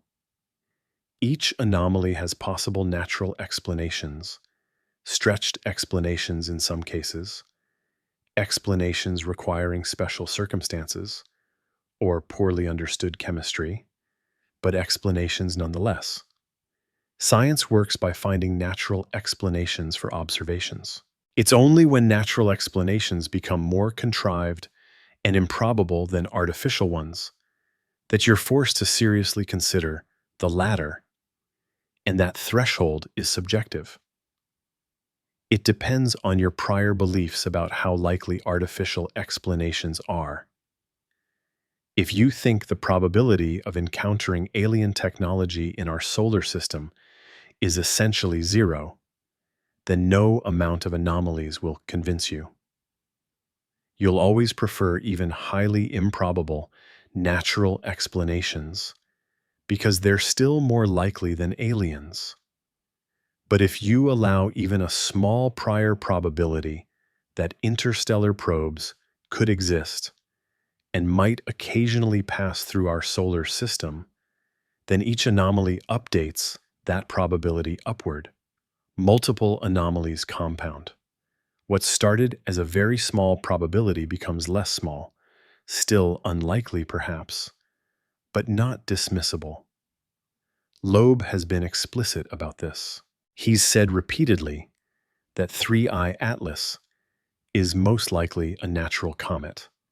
But he argues, and this is where the controversy lives, that the possibility of it being artificial should be investigated seriously, that we should collect as much data as possible, that we should use our best instruments, point radio telescopes, at it. Analyze every spectrum, track any deviations from purely gravitational motion. Because if there's even a 1% chance, even a 0.1% chance that we're witnessing a probe from another civilization, the implications are so profound that we have a responsibility to check thoroughly. The cost of being wrong is small. We observe an unusual comet and learn something about interstellar chemistry. The cost of ignoring it if it's artificial? We miss first contact. This reasoning divides the scientific community. Some see it as appropriate caution and open-minded investigation. Others see it as sensationalism, as lowering standards of evidence to chase after unlikely scenarios. The debate reflects deeper questions about how science should handle truly anomalous observations, how we balance skepticism with curiosity, how we decide when something is weird enough to warrant exceptional attention. And all of it, the 7 anomalies and the arguments about what they mean, would reach a critical point on October 29th, when 3I Atlas passed perihelion and faced the full force of solar radiation at its closest approach to the Sun. Chapter 6. What the Politicians Know. There's a peculiar protocol in Washington when scientific matters intersect with national security. Information flows through channels that the public never sees. Intelligence briefings happen behind closed doors.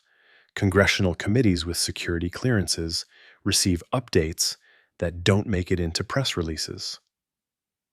And sometimes carefully chosen words in public statements reveal that people in positions of authority No more than they're saying. The questions started appearing on October 2nd, the day before 3I Atlas reached its closest approach to Mars. Stephen Miller, serving as Deputy Chief of Staff for Policy at the White House, was making the rounds on news programs discussing the government shutdown. Routine appearances explaining budget negotiations and operational continuity. But then, on one program, a journalist asked a question that seemed to catch Miller slightly off guard. Had the president been briefed on 3I Atlas? Miller's response was measured, calibrated. He confirmed that appropriate agencies were monitoring the situation. He offered reassurances about scientific competence and thoroughness. He emphasized that there was no danger to Earth, that the object would pass far from our planet. But he didn't actually answer whether the president had been briefed. He didn't confirm or deny. He pivoted to talking about the capabilities of American space programs and the importance of continued investment in NASA. The non-answer was itself informative. If 3I Atlas were just an interesting astronomical object, a natural comet passing through, the expected response would be simple. No. The president hasn't been briefed on individual astronomical observations. There are thousands of astronomers making discoveries daily.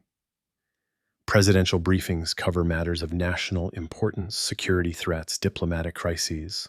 A comet, however unusual, wouldn't typically rise to that level.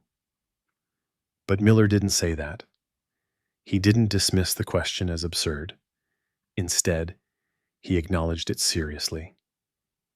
Spoke about monitoring, used language that suggested ongoing attention from federal agencies. That choice of words, that reluctance to simply say no, it suggested 3I Atlas had indeed reached levels of government where decisions about information management are made.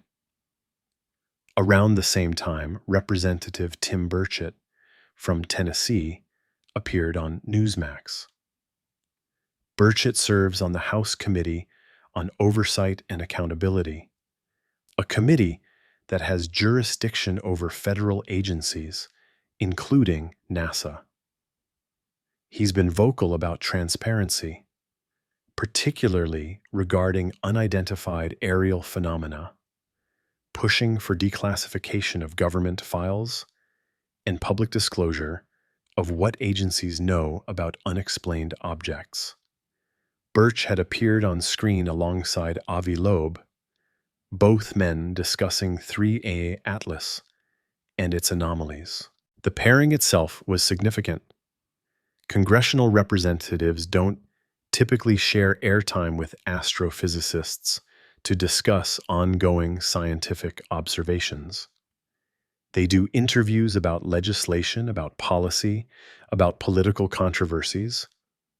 Science communication is usually left to scientists and educators. But here was a member of Congress, during an active government shutdown, taking time to publicly discuss an interstellar object. Burchett spoke about the need for transparency, about ensuring the public has access to information collected by federally funded missions. He framed it as a matter of principle, that NASA's data belongs to the American people who paid for it, that there's no justification, withholding observations of a natural phenomenon. The subtext was clear.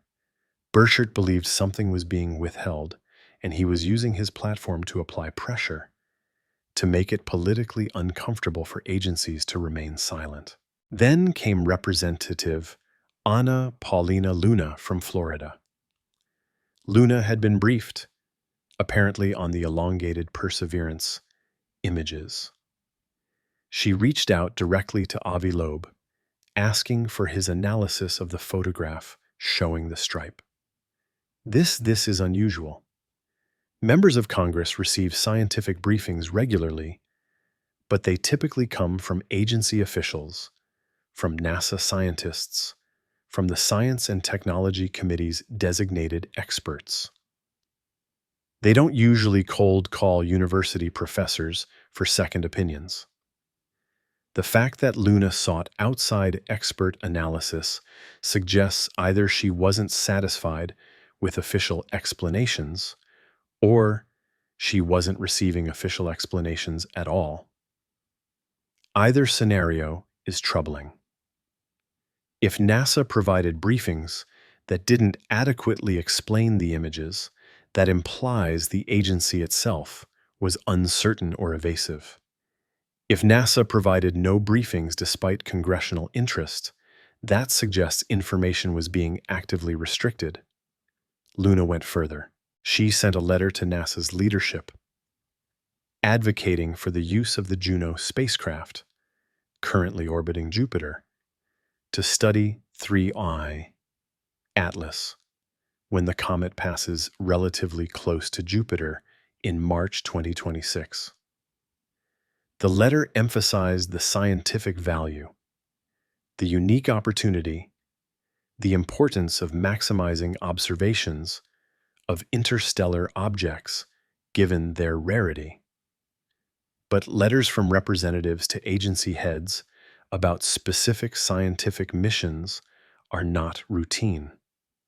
Congress sets budgets and provides oversight, but they generally don't micromanage which astronomical targets specific spacecraft should observe.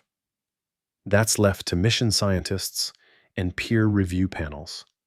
Luna's letters either exceptional constituent interest, which seems unlikely for an obscure astronomical event, or exceptional concern based on information that prompted her to personally intervene in mission planning. The pattern across these political engagements pointed to something. Multiple members of Congress from different committees expressing interest in 3I Atlas. White House staff being questioned about presidential briefings. Scientists being invited to share platforms with politicians. This doesn't happen for typical astronomical discoveries, no matter how scientifically interesting. Consider the comparison. When the first image of a black hole was released in 2019 by the Event Horizon Telescope collaboration, it was front-page news, a scientific triumph, the culmination of decades of theoretical work and years of data analysis. But no members of Congress appeared on television to discuss it. The White House didn't issue statements. It remained a scientific story, covered by science journalists, celebrated by the astronomy community, but not elevated to political discourse. Or take the discovery of phosphine in Venus's atmosphere in 2020, which briefly suggested the possibility of microbial life in the Venusian clouds. That was a bigger story in some ways, touching on astrobiology and the search for life beyond Earth. It generated excitement and debate. But again, no political involvement beyond routine NASA press releases. 3I Atlas was different, and the difference seemed to be precisely the ambiguity, the unresolved questions, the possibility that interpretations might shift based on what the data actually showed. There's a historical precedent worth considering. In 1960, when the first serious proposals for SETI emerged, for systematic searches for extraterrestrial intelligence, scientists and policymakers quietly developed protocols for what should happen if an artificial signal were detected. Those protocols emphasized verification, caution, and international coordination before public announcement. The underlying assumption was that unilateral disclosure by a single nation or institution could cause panic, could be misinterpreted, could trigger diplomatic incidents. Those protocols aren't binding treaties. They're guidelines developed through workshops and conferences, recommendations about best practices, but they reflect a consensus that detection of extraterrestrial intelligence is a species-level event with implications beyond science, requiring coordination at governmental levels. If observations of 3 Atlas produced data that was ambiguous enough to potentially suggest artificial origins, even as one possibility among several, it would be reasonable for federal agencies to brief elected officials not to confirm alien technology, but to inform them of an anomalous situation where public interest was high and where data interpretation was uncertain, to prepare them for questions from constituents and media, to coordinate messaging so that different agencies weren't contradicting each other. The shutdown complicated everything. During normal operations, NASA has public affairs officers, prepared statements, coordinated communication strategies, but during a shutdown, with skeletal staff, that infrastructure breaks down. Scientists furloughed can't respond to media inquiries.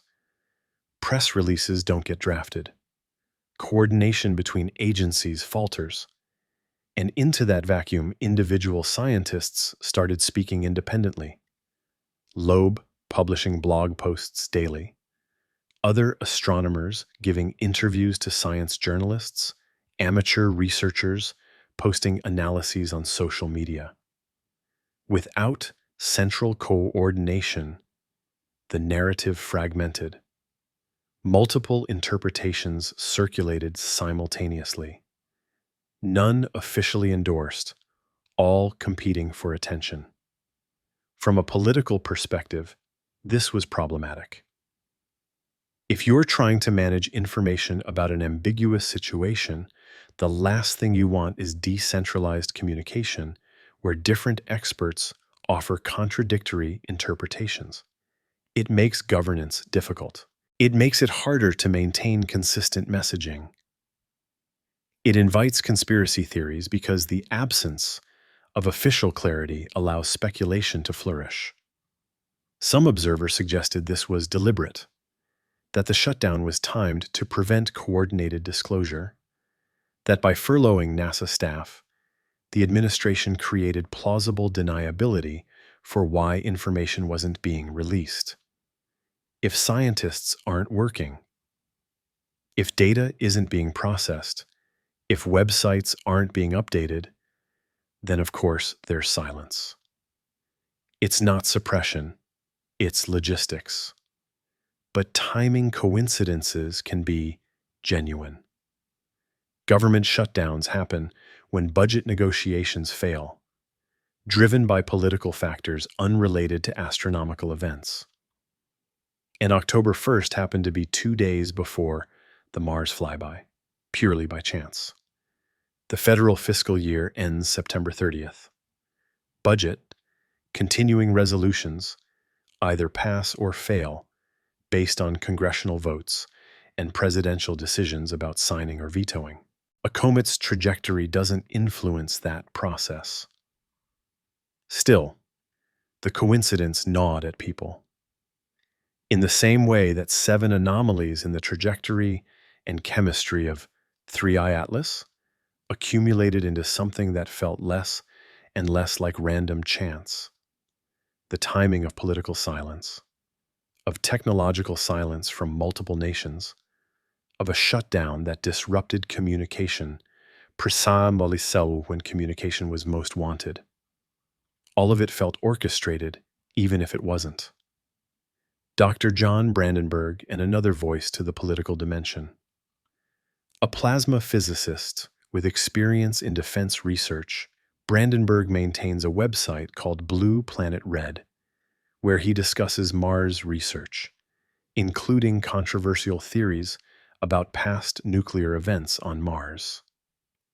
He posted a video analyzing 3I Atlas, noting the White House statements and emphasizing that official reassurances often precede more detailed disclosures.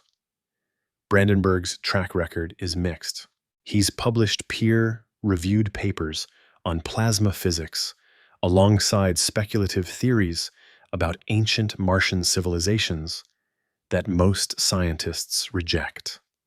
He exists in that ambiguous space where legitimate credentials coexist with fringe theories, but his involvement highlighted how 3I Atlas was attracting attention from diverse quarters, from mainstream scientists to those who operate at the boundaries of accepted science.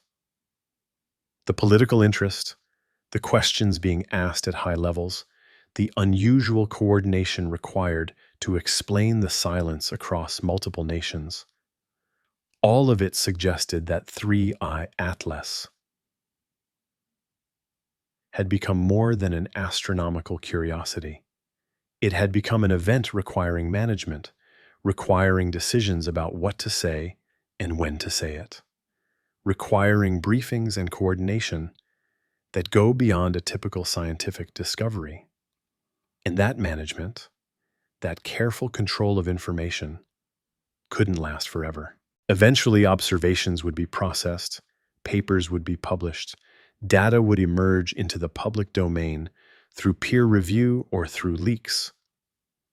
The questions would demand answers, and those answers, when they came, would have to address not just what 3I Atlas is, but why the response to it required political involvement at all. Meanwhile, amateur astronomers weren't waiting for official channels. They had their own telescopes, their own processing software, their own communities for sharing and analyzing data. And in the absence of professional releases, amateur observations became the primary source of visual information about 3I Atlas. Some of those observations raised new questions. Some appeared to show things that shouldn't be there. And some were almost certainly imaging artifacts, misinterpretations, or wishful thinking. But separating signal from noise, when everyone's looking at faint objects through atmospheres with modest equipment, that becomes nearly impossible without professional resources to provide ground truth. Chapter 7: The Amateur Images. NASA doesn't want you to see. Amateur astronomy has a rich history of contributing to professional science. Supernova discoveries, comet findings, variable star monitoring, all these efforts rely partly on networks of amateur observers with backyard telescopes and dedication to watching the night sky.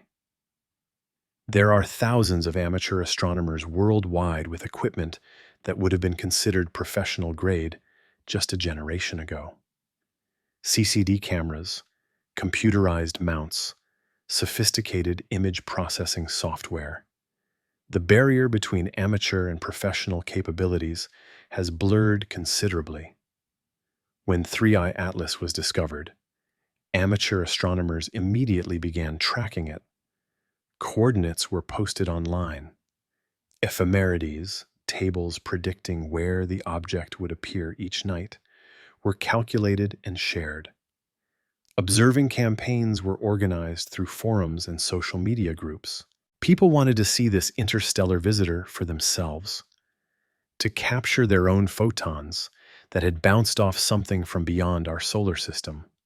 One of those observers went by the username Dobsonian Power, named after Dobsonian telescopes, a popular design among amateurs for its simplicity and large aperture. On October 3rd, as 3I Atlas made its closest approach to Mars, Dobsonian Power was observing from his location with a solar telescope. Equipment designed to safely observe the sun by blocking most of its light while allowing specific wavelengths through. Why use a solar telescope to observe a comet? Because 3I Atlas was in the sky near the sun, from Earth's perspective, not directly in front of it, but close enough that observing during daylight with specialized equipment became necessary. Solar telescopes with narrowband filters can detect bright objects near the sun that would be invisible to normal telescopes washed out by solar glare. Dobsonian power captured an image and posted it online. The image was heavily processed, enhanced to bring out faint features, with contrast pushed to maximum. What appeared was controversial.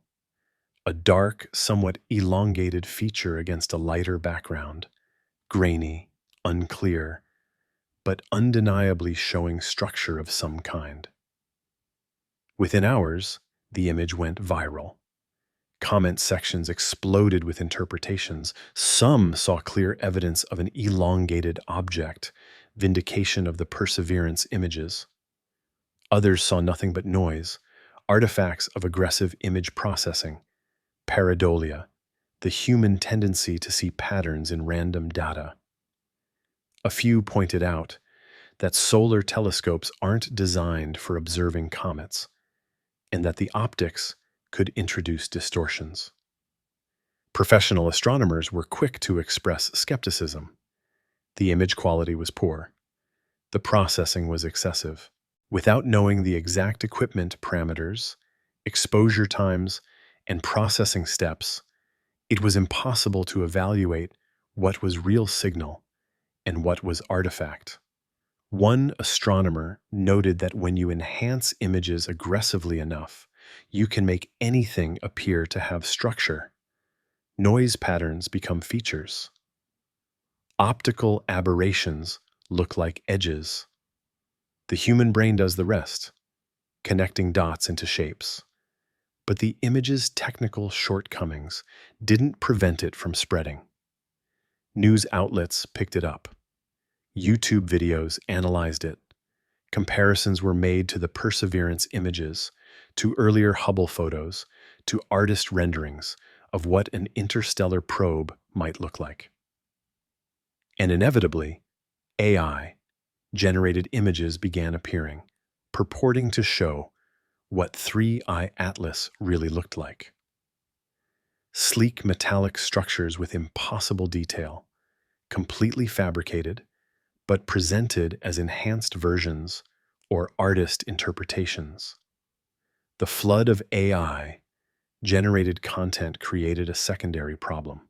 How do you distinguish real, amateur observations, flawed but genuine attempts to image the object, from fictional renderings designed to generate clicks? Some AI images were obviously fake, showing surface details no telescope could resolve at those distances, but others were more subtle, showing plausible comet-like structures with just enough ambiguity to seem like they could be real photographs. Meanwhile, legitimate amateur observations continued. Astrophotographers with tracking mounts, telescopes that automatically compensate for Earth's rotation to keep targets centered during long exposures, were capturing better quality images than Dobsonian Power's solar telescope attempt. Gerald Raymond and Michael Yeager in Namibia had already captured the green color change.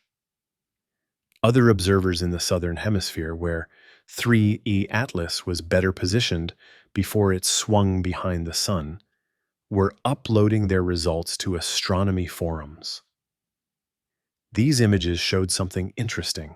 When properly tracked and imaged with narrowband filters that isolated specific emission lines, 3I Atlas appeared to have an extended white or yellow core surrounded by a green halo. The core looked elongated in many of the better images, not dramatically so, but noticeably non-circular. The elongation wasn't 4:1 like the Perseverance composite, but more like 2:1 or 1.5:1. Was this real structure, or still an artifact? Tracking telescopes compensate for Earth's rotation, but the comet itself is moving against the background stars. If exposure times are long enough, that motion can blur the image, potentially creating elongation in the direction of motion. But some exposures were short, under a minute, not long enough for significant smearing, and the elongation appeared consistent across different observers with different equipment in different locations. One observer, posting under the name Red Collie and identified as Dr. Horace Drew, had been particularly vocal about the color distribution. Drew posted enhanced versions of multiple amateur images showing the white center and green periphery. His argument remained that if the object were a small spherical nucleus surrounded by a large green coma, and you're looking at it through a telescope that smears the image slightly due to atmospheric turbulence and instrument limits, you should see a predominantly green blur. The white shouldn't dominate the center unless the white emitting region is larger than the green emitting region.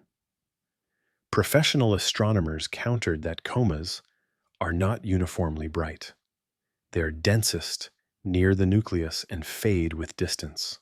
If you have a bright nucleus surrounded by a fainter coma, even if the coma is green and extensive, the central brightness from the nucleus will dominate in images unless exposures are specifically calibrated to bring out faint extended emission.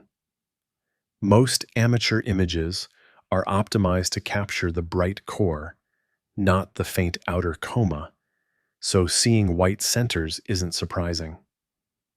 The back and forth between Drew and other observers highlighted a fundamental challenge. Interpreting astronomical images requires understanding the imaging process, the instrument response, the exposure settings, the processing applied. Two people looking at the same raw data can produce different processed images that emphasize different features, and without agreed upon standards for how processing should be done, arguments about what images actually show become subjective. Amateur images also suffered from a signal to noise problem. 3I Atlas was never bright. At its peak, it reached around magnitude 8 or 9, too faint to see with the naked eye, but visible through binoculars or small telescopes under dark skies. Most amateur equipment has limited sensitivity. Capturing a clear image requires long exposures. Stacking multiple frames, careful processing, each step introduces opportunities for artifacts. Professional observatories have larger mirrors, better cameras, darker skies, decades of experience calibrating instruments. They know their telescope's quirks, how to correct for optical aberrations, how to flat field images to remove uneven sensitivity across the detector, how to subtract background sky glow. Amateur observers often lack that expertise or equipment. Their images are valuable for detection and rough characterization, but not for detailed analysis of subtle structural features. Yet, in the absence of professional images from Mars orbiters, amateur observations were all the public had, and that created a vacuum where speculation could thrive unchecked. If NASA or ESA had released even preliminary high-rise images, even raw, uncalibrated frames, it would have anchored the conversation in reality. People could debate what the professional images showed, but at least the debate would be grounded in high-quality data. Instead, the conversation centered on heavily processed amateur images of varying quality, supplemented by AI-generated fakes filtered through social media algorithms that prioritized engagement over accuracy. The loudest voices weren't necessarily the most informed. The most sensational interpretations got the most shots. And the truth, whatever it was, became harder to extract from the noise. Some observers tried to inject sanity. They posted tutorials on astrophotography, explaining common artifacts, demonstrating how processing choices affect final images. They showed how easy it is to create false structures through over-sharpening, how cosmic ray hits on camera sensors can look like stars or anomalies, how diffraction spikes from telescope supports can be mistaken for real features. But nuance doesn't go viral. Careful explanations get fewer views than bold claims. And when people want to believe something extraordinary is happening, they're selective about which expert opinions they trust. Skeptical astronomers become part of the cover up. Enthusiastic interpreters become truth tellers. The normal quality control mechanisms of science, peer review, and replication don't function well on social media, where anyone can post anything and algorithms amplify whatever generates clicks. A website appeared dedicated to collecting and analyzing all available images of 3i Atlas. The site, run by someone calling themselves an independent researcher, compiled amateur observations, professional press releases, scientific papers, and blog posts. But it also gave equal weight to unsupported speculation and carefully vetted data. A graph showing nickel emission rates from the Very Large Telescope appeared alongside AI-generated images of hypothetical spacecraft. The mixing of reliable and unreliable sources created an environment where distinguishing truth from fiction required expertise most visitors didn't have. As October wore on and 3i Atlas moved closer to the sun, Earth-based observations became impossible. The angular separation from the sun decreased below the threshold, where even specialized equipment could safely observe. By mid-October, the comet was lost in solar glare from our perspective. It would remain invisible until early December, when it emerged on the far side of the sun, by which time perihelion would have passed, and the most intense activity would be over. That meant the amateur observation campaign ended just when things were getting most interesting. The final images captured before solar conjunction showed 3i Atlas brightening, the coma expanding, the green glow intensifying, all consistent with a comet approaching perihelion and outgassing more vigorously as solar heating increased. Nothing in those final amateur images definitively resolved the debates about structure or composition. They showed an active comet, bright and fuzzy, moving through the sky as expected. But the absence of continued Earth-based observation meant that whatever happened at perihelion would only be witnessed by spacecraft. The Solar and Heliospheric Observatory, SOHO, orbiting at the L1 Lagrange point between Earth and Sun, had instruments that could observe the region near the Sun. The Parker Solar Probe, on its close passes around the Sun, might catch glimpses. SA's JUICE spacecraft, en route to Jupiter, but with a vantage point outside Earth's orbit, was planning observations in November.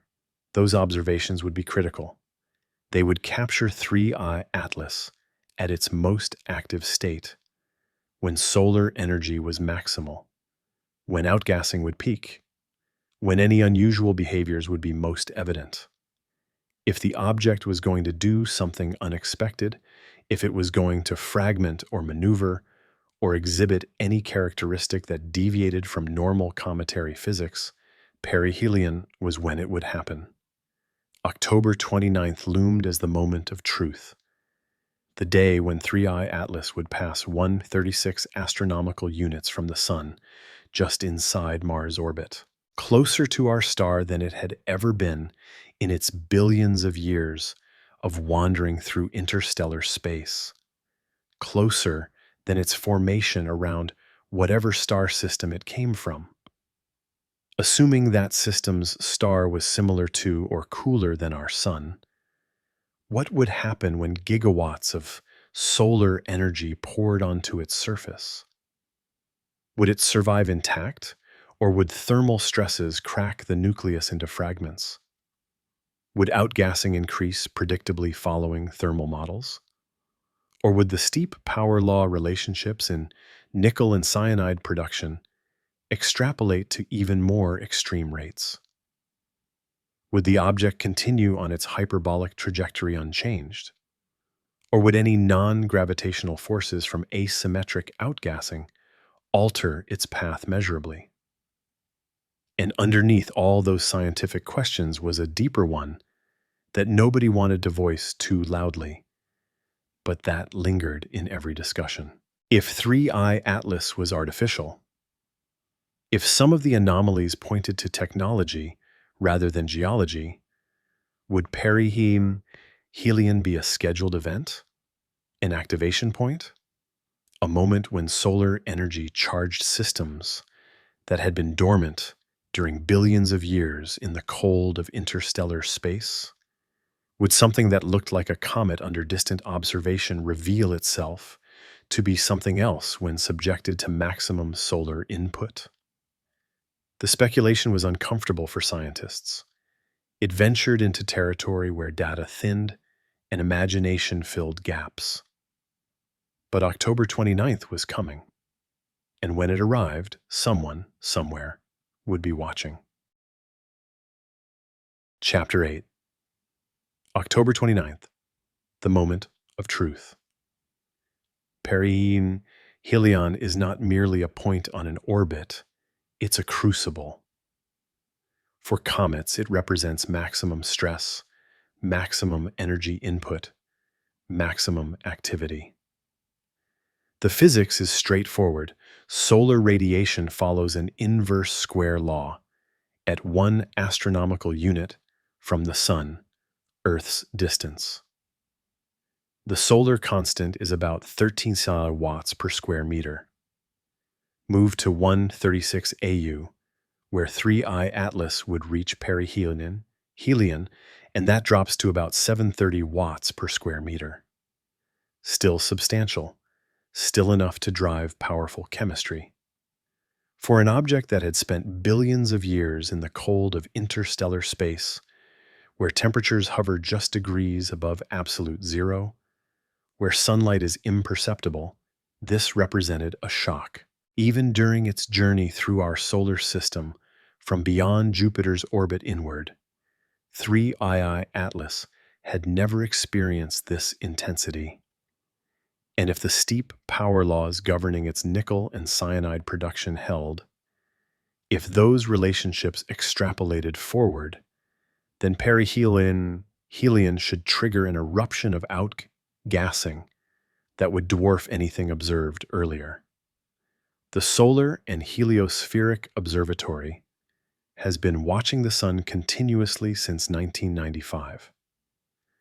Positioned at the L1 Lagrange point, about 1.5 million kilometers from Earth toward the Sun, SOHO maintains a permanent view of the solar disk and the space immediately around it. Its LASCO chronographs block the Sun's direct light to observe the faint corona and to detect objects passing near the Sun. SOHO has discovered thousands of comets, most of them small Sun, grazing comets that plunge close to the solar surface and often disintegrate. The spacecraft wasn't designed to study interstellar objects, but its position and instruments made it capable of observing 3i Atlas as it passed through the inner solar system. Parker's Solar Probe presented another opportunity. This NASA mission, launched in 2018, is designed to fly closer to the Sun than any previous spacecraft, studying the solar corona and solar wind from inside the orbit of Mercury.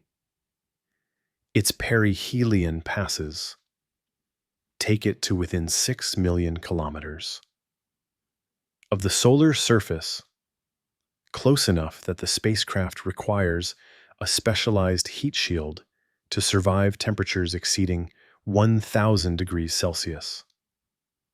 Parker wasn't going to be at perihelion simultaneously with 3E Atlas. The spacecraft follows its own elliptical orbit, and timing didn't align.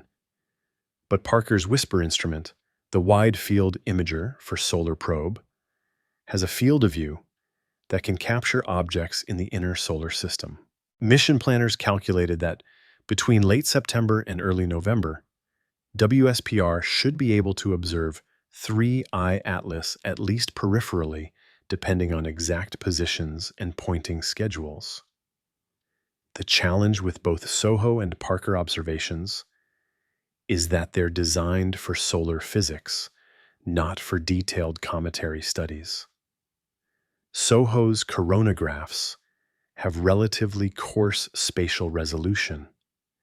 They can detect the presence of a comet, measure its approximate brightness, track its path, but they can't resolve structure at the level needed to distinguish a compact nucleus from an extended coma, much less determine shape or detect surface features. Parker's WHISPER has better resolution, but was optimized for imaging the solar wind, not solid objects.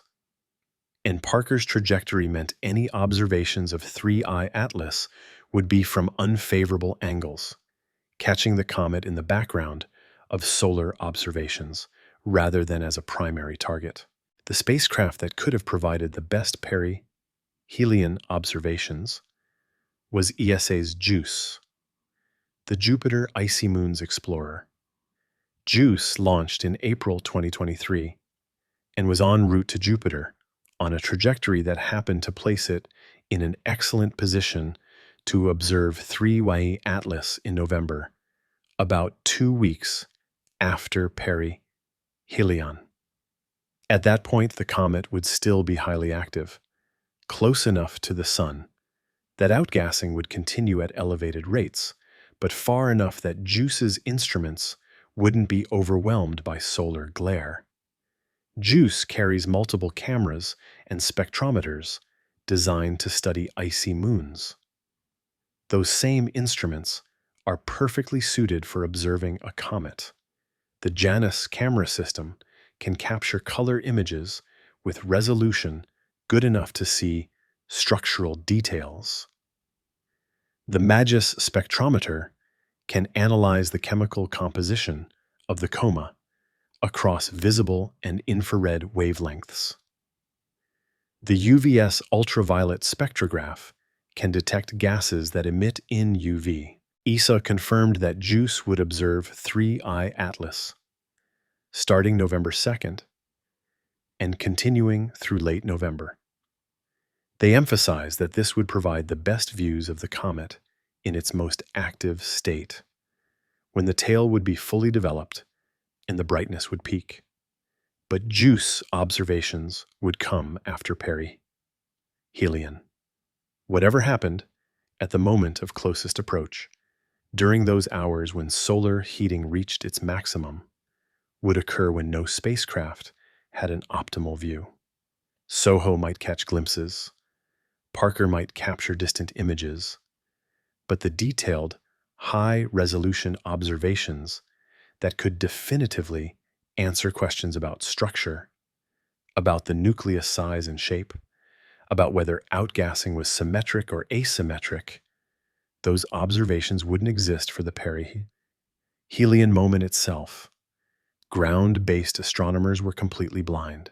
3I Atlas remained on the far side of the Sun from Earth's perspective, hidden behind 147 million kilometers of incandescent plasma.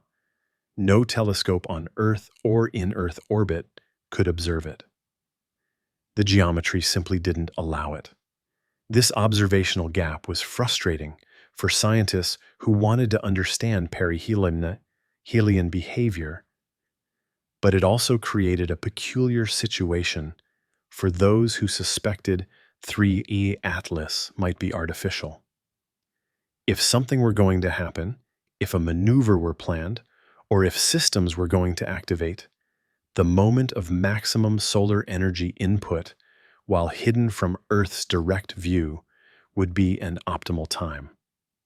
Some had noted this back in July when the trajectory was first calculated. Avi Loeb mentioned it in one of his papers, pointing out that 3I Atlas would be occulted by the Sun from Earth's perspective during its perihelion passage. If you wanted to conduct operations without being observed by one particular planet, arranging perihelion to occur when that planet can't see you would be clever. Of course, this assumes the trajectory was designed, which remains purely speculative. Natural orbits don't care about observational geometry from Earth. The fact that perihelion happens to occur when Earth can't watch is simply chance, a consequence of when 3I Atlas entered the solar system and what trajectory it followed. Reading intent into it requires believing the entire journey was planned, which is a leap unsupported by evidence. But the speculation existed. Online forums discussed it extensively. What if 3I Atlas used a solar Earth maneuver? The Oberth effect is a real phenomenon in orbital mechanics. If you have a propulsion system and you fire it when you're deep in a gravity well, moving at high velocity, you get more change in kinetic energy than if you fired the same propulsion system in deep space. It's most efficient to do burns at perihelion. If 3I Atlas wanted to change its trajectory, to go from a hyperbolic escape path to a bound orbit that would keep it in the solar system, the best place to do that maneuver would be at perihelion. You'd get maximum efficiency from your propulsion, whatever form it took, and if you timed it so Earth couldn't directly observe the maneuver, you'd have plausible deniability. By the time you came around, the Sun and Earth could see you again in December. The maneuver would be complete. You'd be on a new trajectory. But observers would need time to calculate your new orbit and realize it had changed. This is science fiction territory. Actual evidence for deliberate maneuvering was absent, but the Sun was physically plausible, and that made it compelling to some. The natural expectation for perihelion was also dramatic.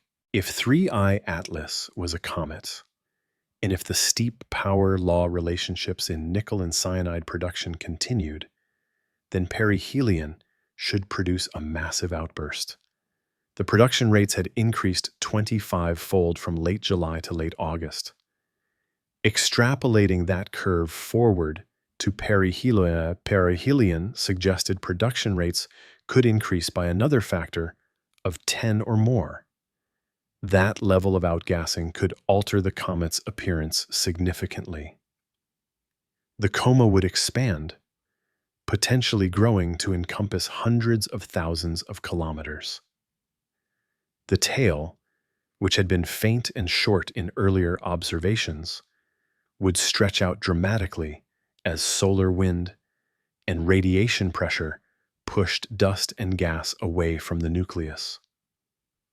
The brightness would increase, possibly making the comet visible to the naked eye if it weren't hidden behind the Sun. Thermal stress could also fragment the nucleus. Many comets break apart at perihelion when heating causes internal pressure to build up faster than it can be released through surface venting. If 3I Atlas had structural weaknesses, if its nucleus was a loose aggregate of smaller pieces held together weakly, perihelion stress could split it. Fragmentation events are spectacular. The nucleus breaks into two or more pieces, each developing its own coma. The brightening can be dramatic, as fresh, icy surfaces get exposed to sunlight. But fragmentation also marks the beginning of the end for a comet. The pieces disperse over subsequent orbits, their total surface area increases, and they sublimate away faster than they would have as a single body. Fragmentation is a death sentence for comets, just slower than immediate disintegration. Would 3I Atlas survive perihelion intact? The answer would tell us something about its structure. A coherent solid nucleus where the rocky or icy should survive. A rubble pile might not. And if it was artificial, if it had internal structure that provided strength beyond what random aggregation would give, that would show in its survival. The waiting was difficult. October 29th arrived. The day passed. 3I Atlas swept through perihelion, while Earth remained oblivious, facing the wrong direction, the sun itself blocking the view. Spacecraft collected what data they could from their distant or oblique vantage points. Somewhere in the inner solar system, hidden from our eyes, something was happening to an object that had traveled for billions of years to reach this moment. Solar heating vaporized ices. Pressure built within the nucleus as gases expanded. Materials streamed away into space, propelled by sublimation, by thermal expansion, by the relentless push of solar radiation. Nickel atoms, if the parallels held, were being released at unprecedented rates, glowing green as they fluoresced under UV bombardment. Cyanide radicals formed and dissociated in complex chemical cascades. Dust grains lifted off the surface, carried by escaping gases, catching sunlight and reflecting it back into space. And then perihelion passed. 3I Atlas began its outbound journey. The distance from the sun started increasing, solar energy input began declining. The furious activity of perihelion would gradually subside as the comet moved back toward the cold of the outer solar system. But it would take time for observations to reach Earth. SOHO data would be downlinked and processed. Parker observations would be analyzed. The spacecraft couldn't transmit everything in real time. Data had to be stored, compressed, sent back to Earth through the Deep Space Network's radio telescopes, received and decoded. Then scientists would need time to interpret what they were seeing. Early November would bring the first perihelion observations. The JUICE spacecraft would get its views in the second week of November, and finally, in early December, 3I Atlas would emerge from behind the sun from Earth's perspective. Ground-based telescopes could resume observations. The comet's post-perihelion appearance, its brightness, its spectral characteristics, its trajectory, all of that would be measured carefully. If it looked like a normal comet after perihelion, active but following predictable patterns, that would be one answer. If it had fragmented, that would suggest internal weakness, a natural structure unable to withstand thermal stress. If it looked different, if its chemistry changed, if its trajectory showed unexpected deviations, that would raise new questions. The wait for December felt interminable. Weeks of uncertainty, of relying on incomplete data from spacecraft not designed for this task, of watching internet speculation spiral while concrete information remained scarce. Scientists tried to manage expectations. They reminded the public that data takes time to process, that preliminary results can be misleading, that patience is required for good science. But patience is hard when the stakes feel high, when an interstellar object might be the most important astronomical discovery of the century, or might be nothing unusual at all. When the answer might redefine humanity's place in the universe, or might simply add another data point to our catalog of comets.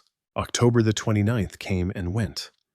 The perihelion moment passed into history, and 3Y Atlas, whatever it truly was, continued its journey through space, carrying its secrets with it into the darkness beyond the sun, waiting to be seen again when Earth's orbit brought us back into alignment, waiting to reveal whether it survived, whether it changed, whether the moment of maximum solar input had triggered anything unexpected, waiting to answer, if only partially, the questions that had accumulated across months of observation and debate. Chapter 9: What Happens If We're Wrong? There's a thought experiment that philosophers and scientists sometimes pose when discussing existential risks. Imagine you're given a sealed box and told there's a 10 chance it contains something that will end human civilization, but a 90% chance it's harmless. Do you open it? Most people say no. The asymmetry of outcomes makes caution rational. A 10% risk of catastrophe outweighs a 90% probability of nothing. Now, modify the experiment. The box is opening automatically in 1 month. You can't stop it. You can study it externally, run tests, gather information that might help you prepare for what's inside. Do you look? Do you measure? Do you try to understand, even though understanding might be unsettling? That's roughly where humanity finds itself with 3I Atlas. The object is here, moving through our solar system on a path we can't alter. It will exit eventually, continuing its journey through interstellar space. We can observe it or ignore it. We can gather data or remain deliberately ignorant, but we can't make it go away. The Trojan horse analogy that Avi Loeb invoked has historical weight. Around 1200 BCE, according to legend, the Greeks besieged Troy for 10 years without success. Then they built a giant wooden horse, left it outside the city gates as an apparent offering, and sailed away. The Trojans, believing they'd won, brought the horse inside. That night, Greek soldiers hidden within the horse emerged and opened the gates for their returning army. Troy fell because they welcomed something they didn't understand. If 3I Atlas is artificial, if some fraction of its observed properties genuinely indicate technology rather than geology, then its purpose is unknown. The default assumption, the optimistic scenario, is scientific curiosity. An advanced civilization sends probes to explore, to gather data, to learn about other star systems, much as we've sent Voyager and Pioneer probes out of our own solar system. Peaceful exploration, no hostile intent. But that assumption is just that, an assumption. We have no way to verify intentions.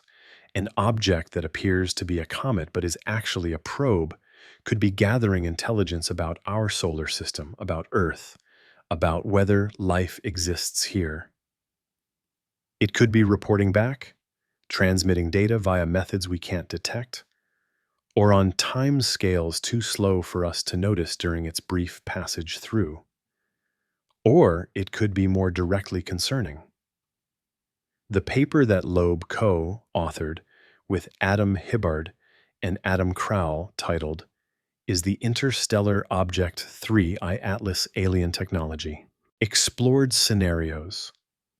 where the trajectory and timing weren't coincidental, where the close approaches to Mars, Venus, and Jupiter served purposes beyond random chance, where perihelion behind the Sun allowed for maneuvers or activities that Earth couldn't observe. The paper was careful to label itself a pedagogical exercise, an exploration of possibilities rather than a claim of probabilities, but it outlined scenarios that were unsettling.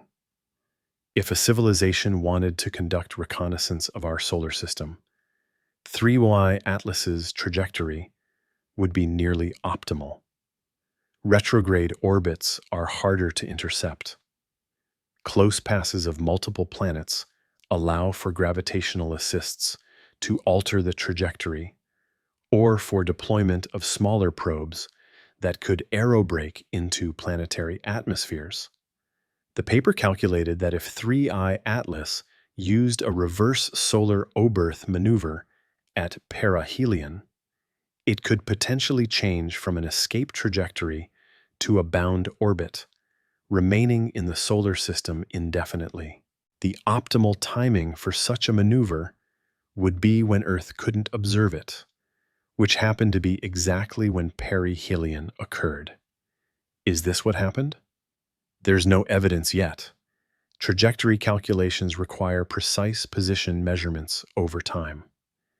Until 3I Atlas emerges from solar conjunction in December and can be observed again, astronomers can't definitively determine if its path changed, and even if the trajectory did change, non-gravitational forces from asymmetric outgassing could explain it.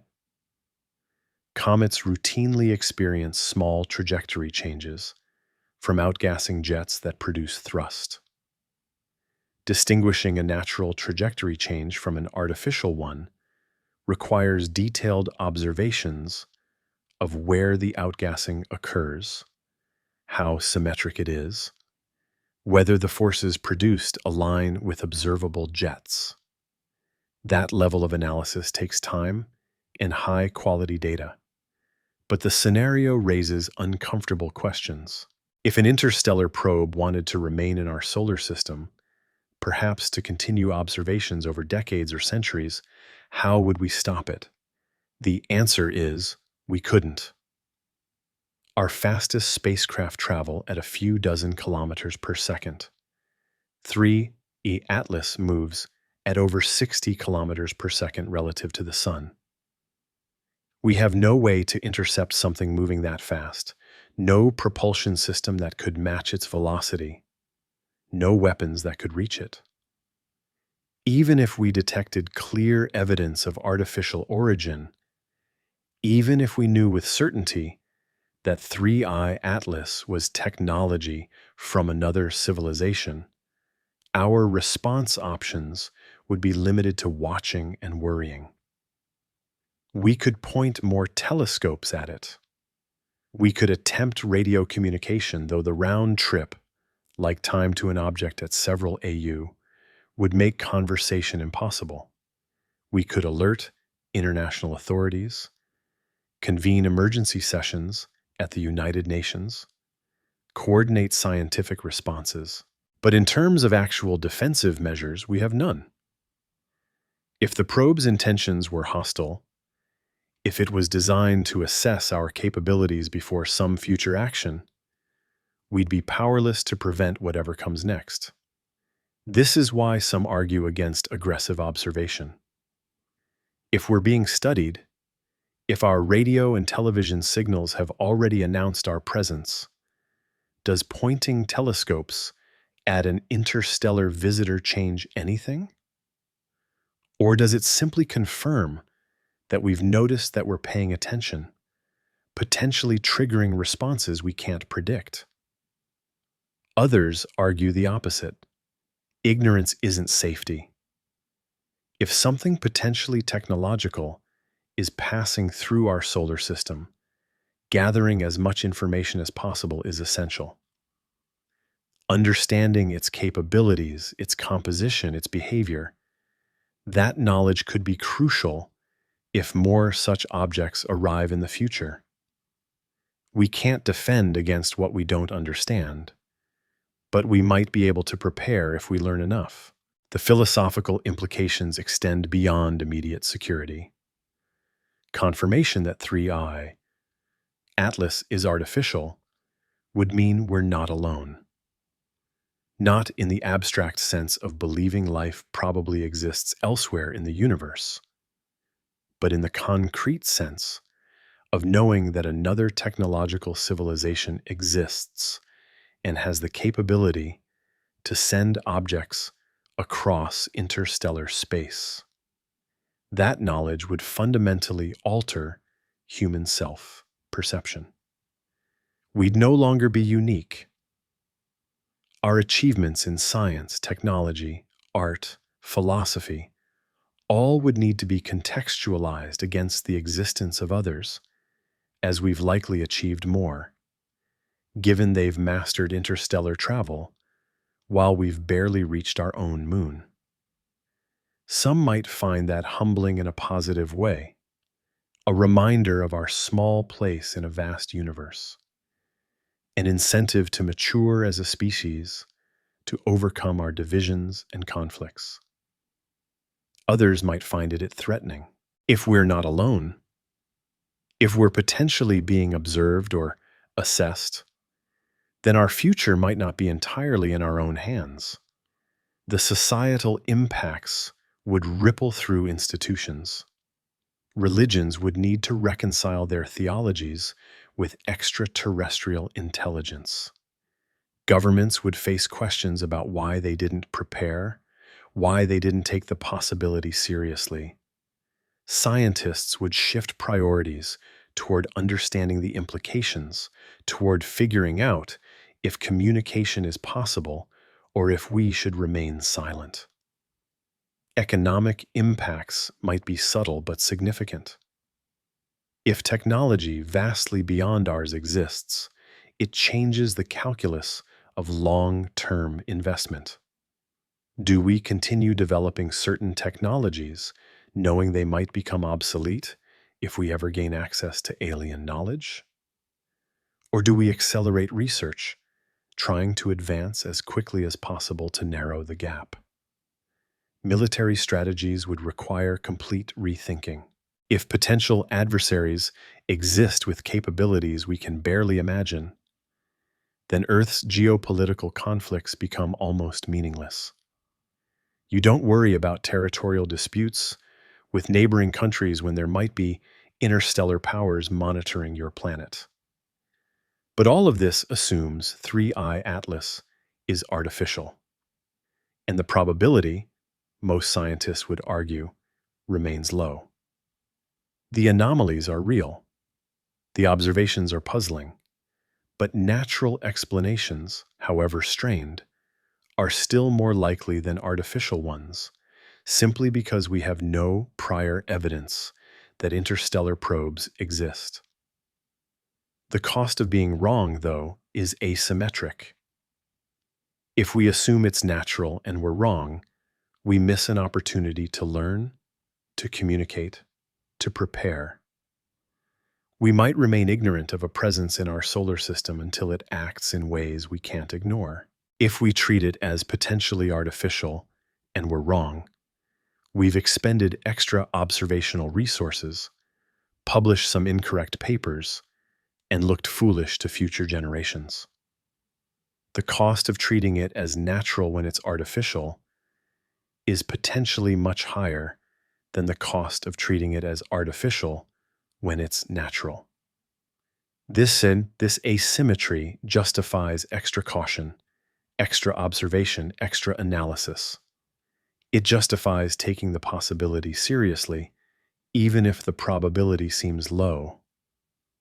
In early December, when 3i Atlas becomes visible from Earth again, when telescopes can resume observations and calculate its post-perihelion trajectory, we'll have new data. If it fragmented, that strongly suggests a natural origin. Artificial probes don't usually break apart from thermal stress.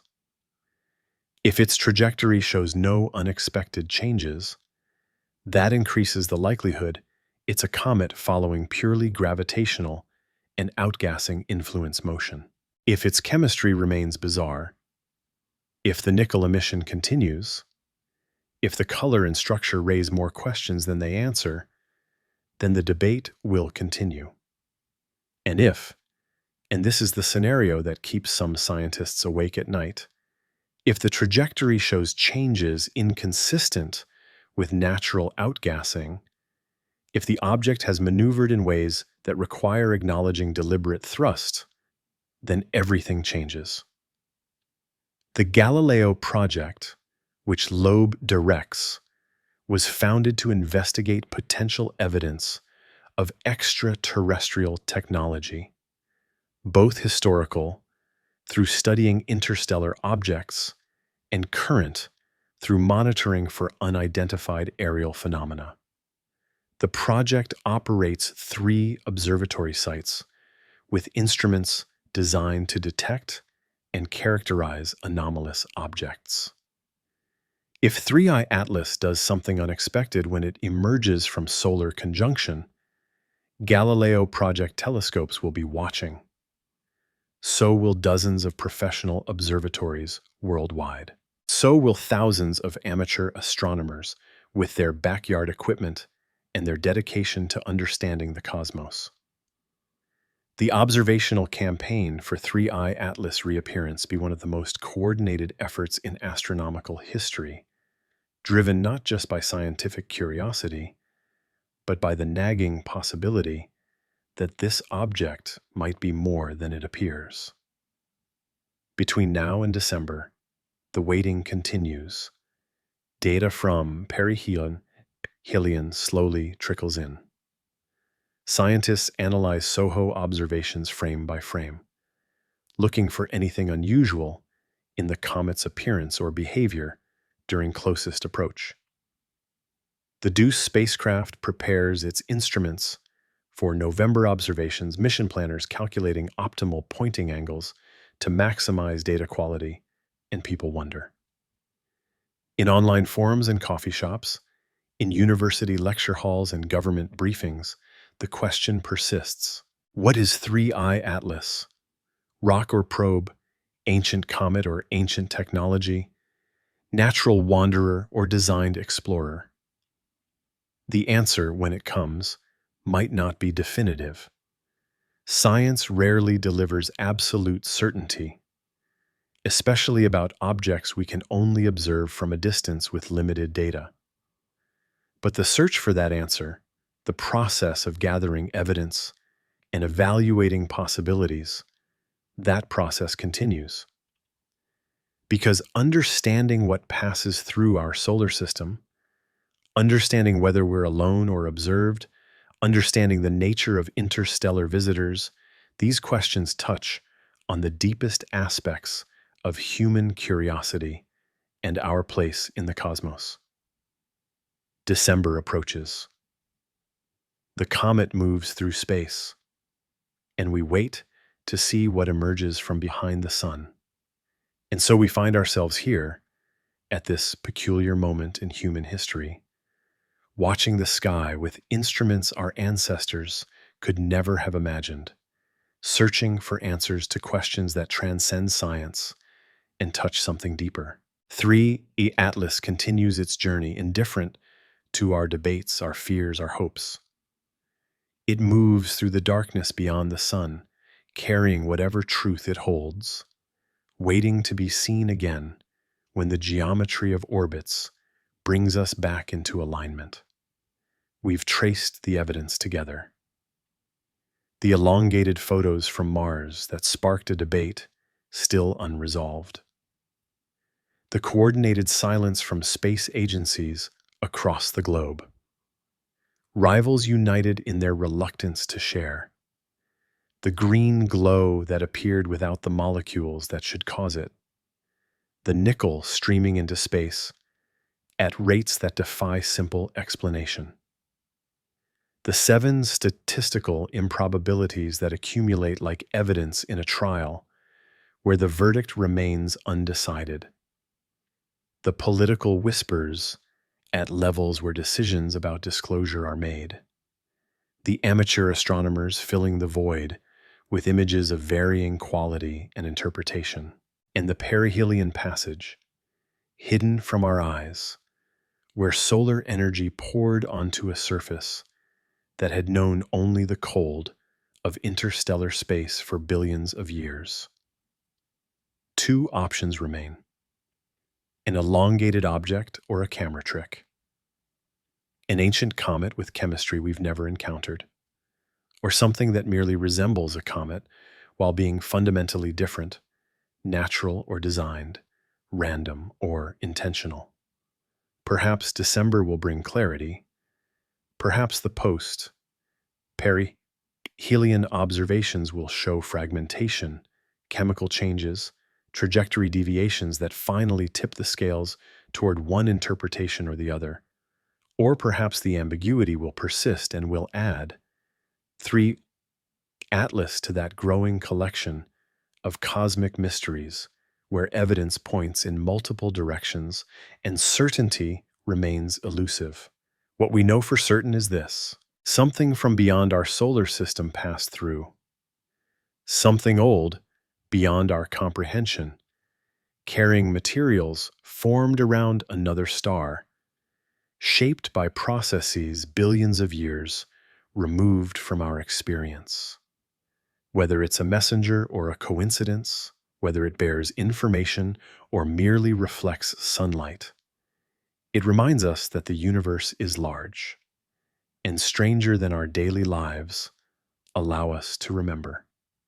Thank you for spending these hours with me, exploring the evidence and the implications of this remarkable visitor.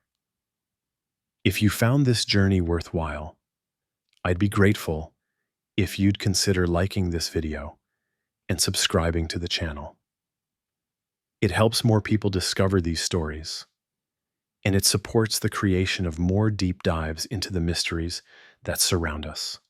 The content presented here is based on publicly available data, published research, and documented observations as of October 2025. Scientific understanding evolves as new evidence emerges, and interpretations that seem reasonable today may be revised or refuted by future discoveries. This video explores possibilities and presents multiple perspectives, but it makes no definitive claims about matters that remain under investigation. Always seek multiple sources, remain skeptical, and remember that the most honest answer to many questions about 3i Atlas is still, we don't know. The night sky continues its ancient rotation above us. Stars trace their paths, planets wander against the background of constellations, and somewhere out there, beyond the sun's glare, an interstellar visitor continues its passage through our cosmic neighborhood, holding its secrets, waiting to reveal whether the strange photos from Mars showed us something profound or merely taught us about the limits of perception. Rest well and keep watching the skies. Good night.